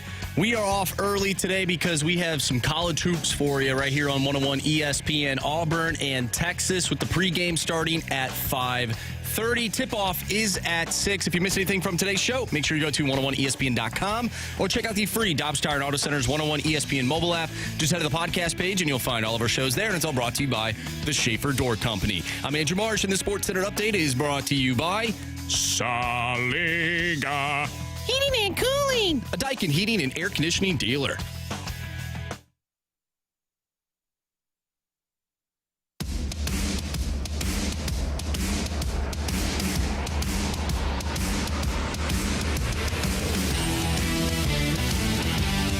If you missed anything from today's show, you can always download the podcast available at 101ESPN.com. Also via the Dobbs Tire and Auto Center's 101 ESPN mobile app. All the podcasts brought to you by Schaefer Door Company. Time to find out what everybody learned today. Jamie, what'd you learn? I don't know if I learned or I just was reminded that we've got some really funny listeners. We had some great mic drops, a couple of Trojan horse things in there. Made me laugh. So I learned all over again that I enjoy our listeners. You fell in love Again. Yeah. Carey? I learned that Jamie absolutely hates basketball unless it's Auburn versus Texas. Let's go, baby. Let's go, baby. You make sure you get that pregame going on at 5:30. He hates it. But there's Auburn Texas game. He's all in for some reason. Funny thing is, I love playing basketball. You just don't like watching it. Just don't like watching pro basketball for sure. Let me introduce you to Giannis college. Antetokounmpo in a I don't really Golden care. State Warriors jersey. Giannis could walk in this room and I wouldn't care. I wouldn't. I mean, I'm not just saying. It's not. That's a Greek freak. It It's not that I don't like him. I just don't care. Don't think you like him. I don't care. I think that sounds like you don't like him. All right, whatever. Marsh, what'd you learn today? I learned that Carey wants to be a curler. Yeah. Loves curling. I At want least to go wants curling. to do it. I want to try it. Jamie says it's difficult. I'm going to have to see for myself. I don't think it's that hard. No disrespect to all those Olympians out there. Work their tail off. I want to become one. It's I need to go training. a lot more difficult than you think. I want to try it. I want to train. Yeah. It'd be fun. When you all don't see me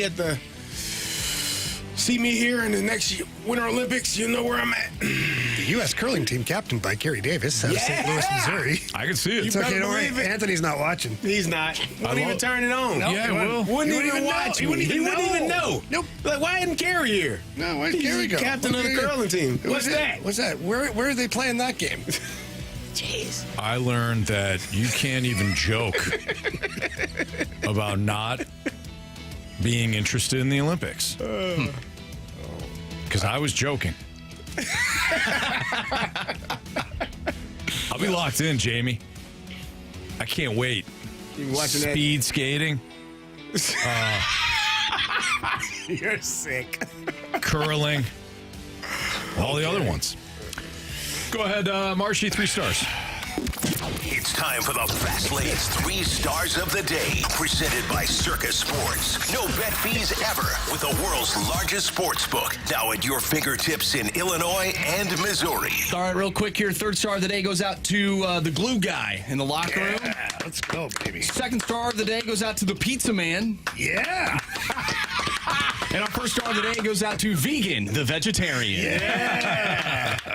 All right, that'll do it for us. Auburn, Texas pregame, 5:30 for Andrew Marsh, for Carey Davis, for Jamie Rivers. I'm Anthony Stalter. But have a great rest of your evening. We'll be back tomorrow. See you.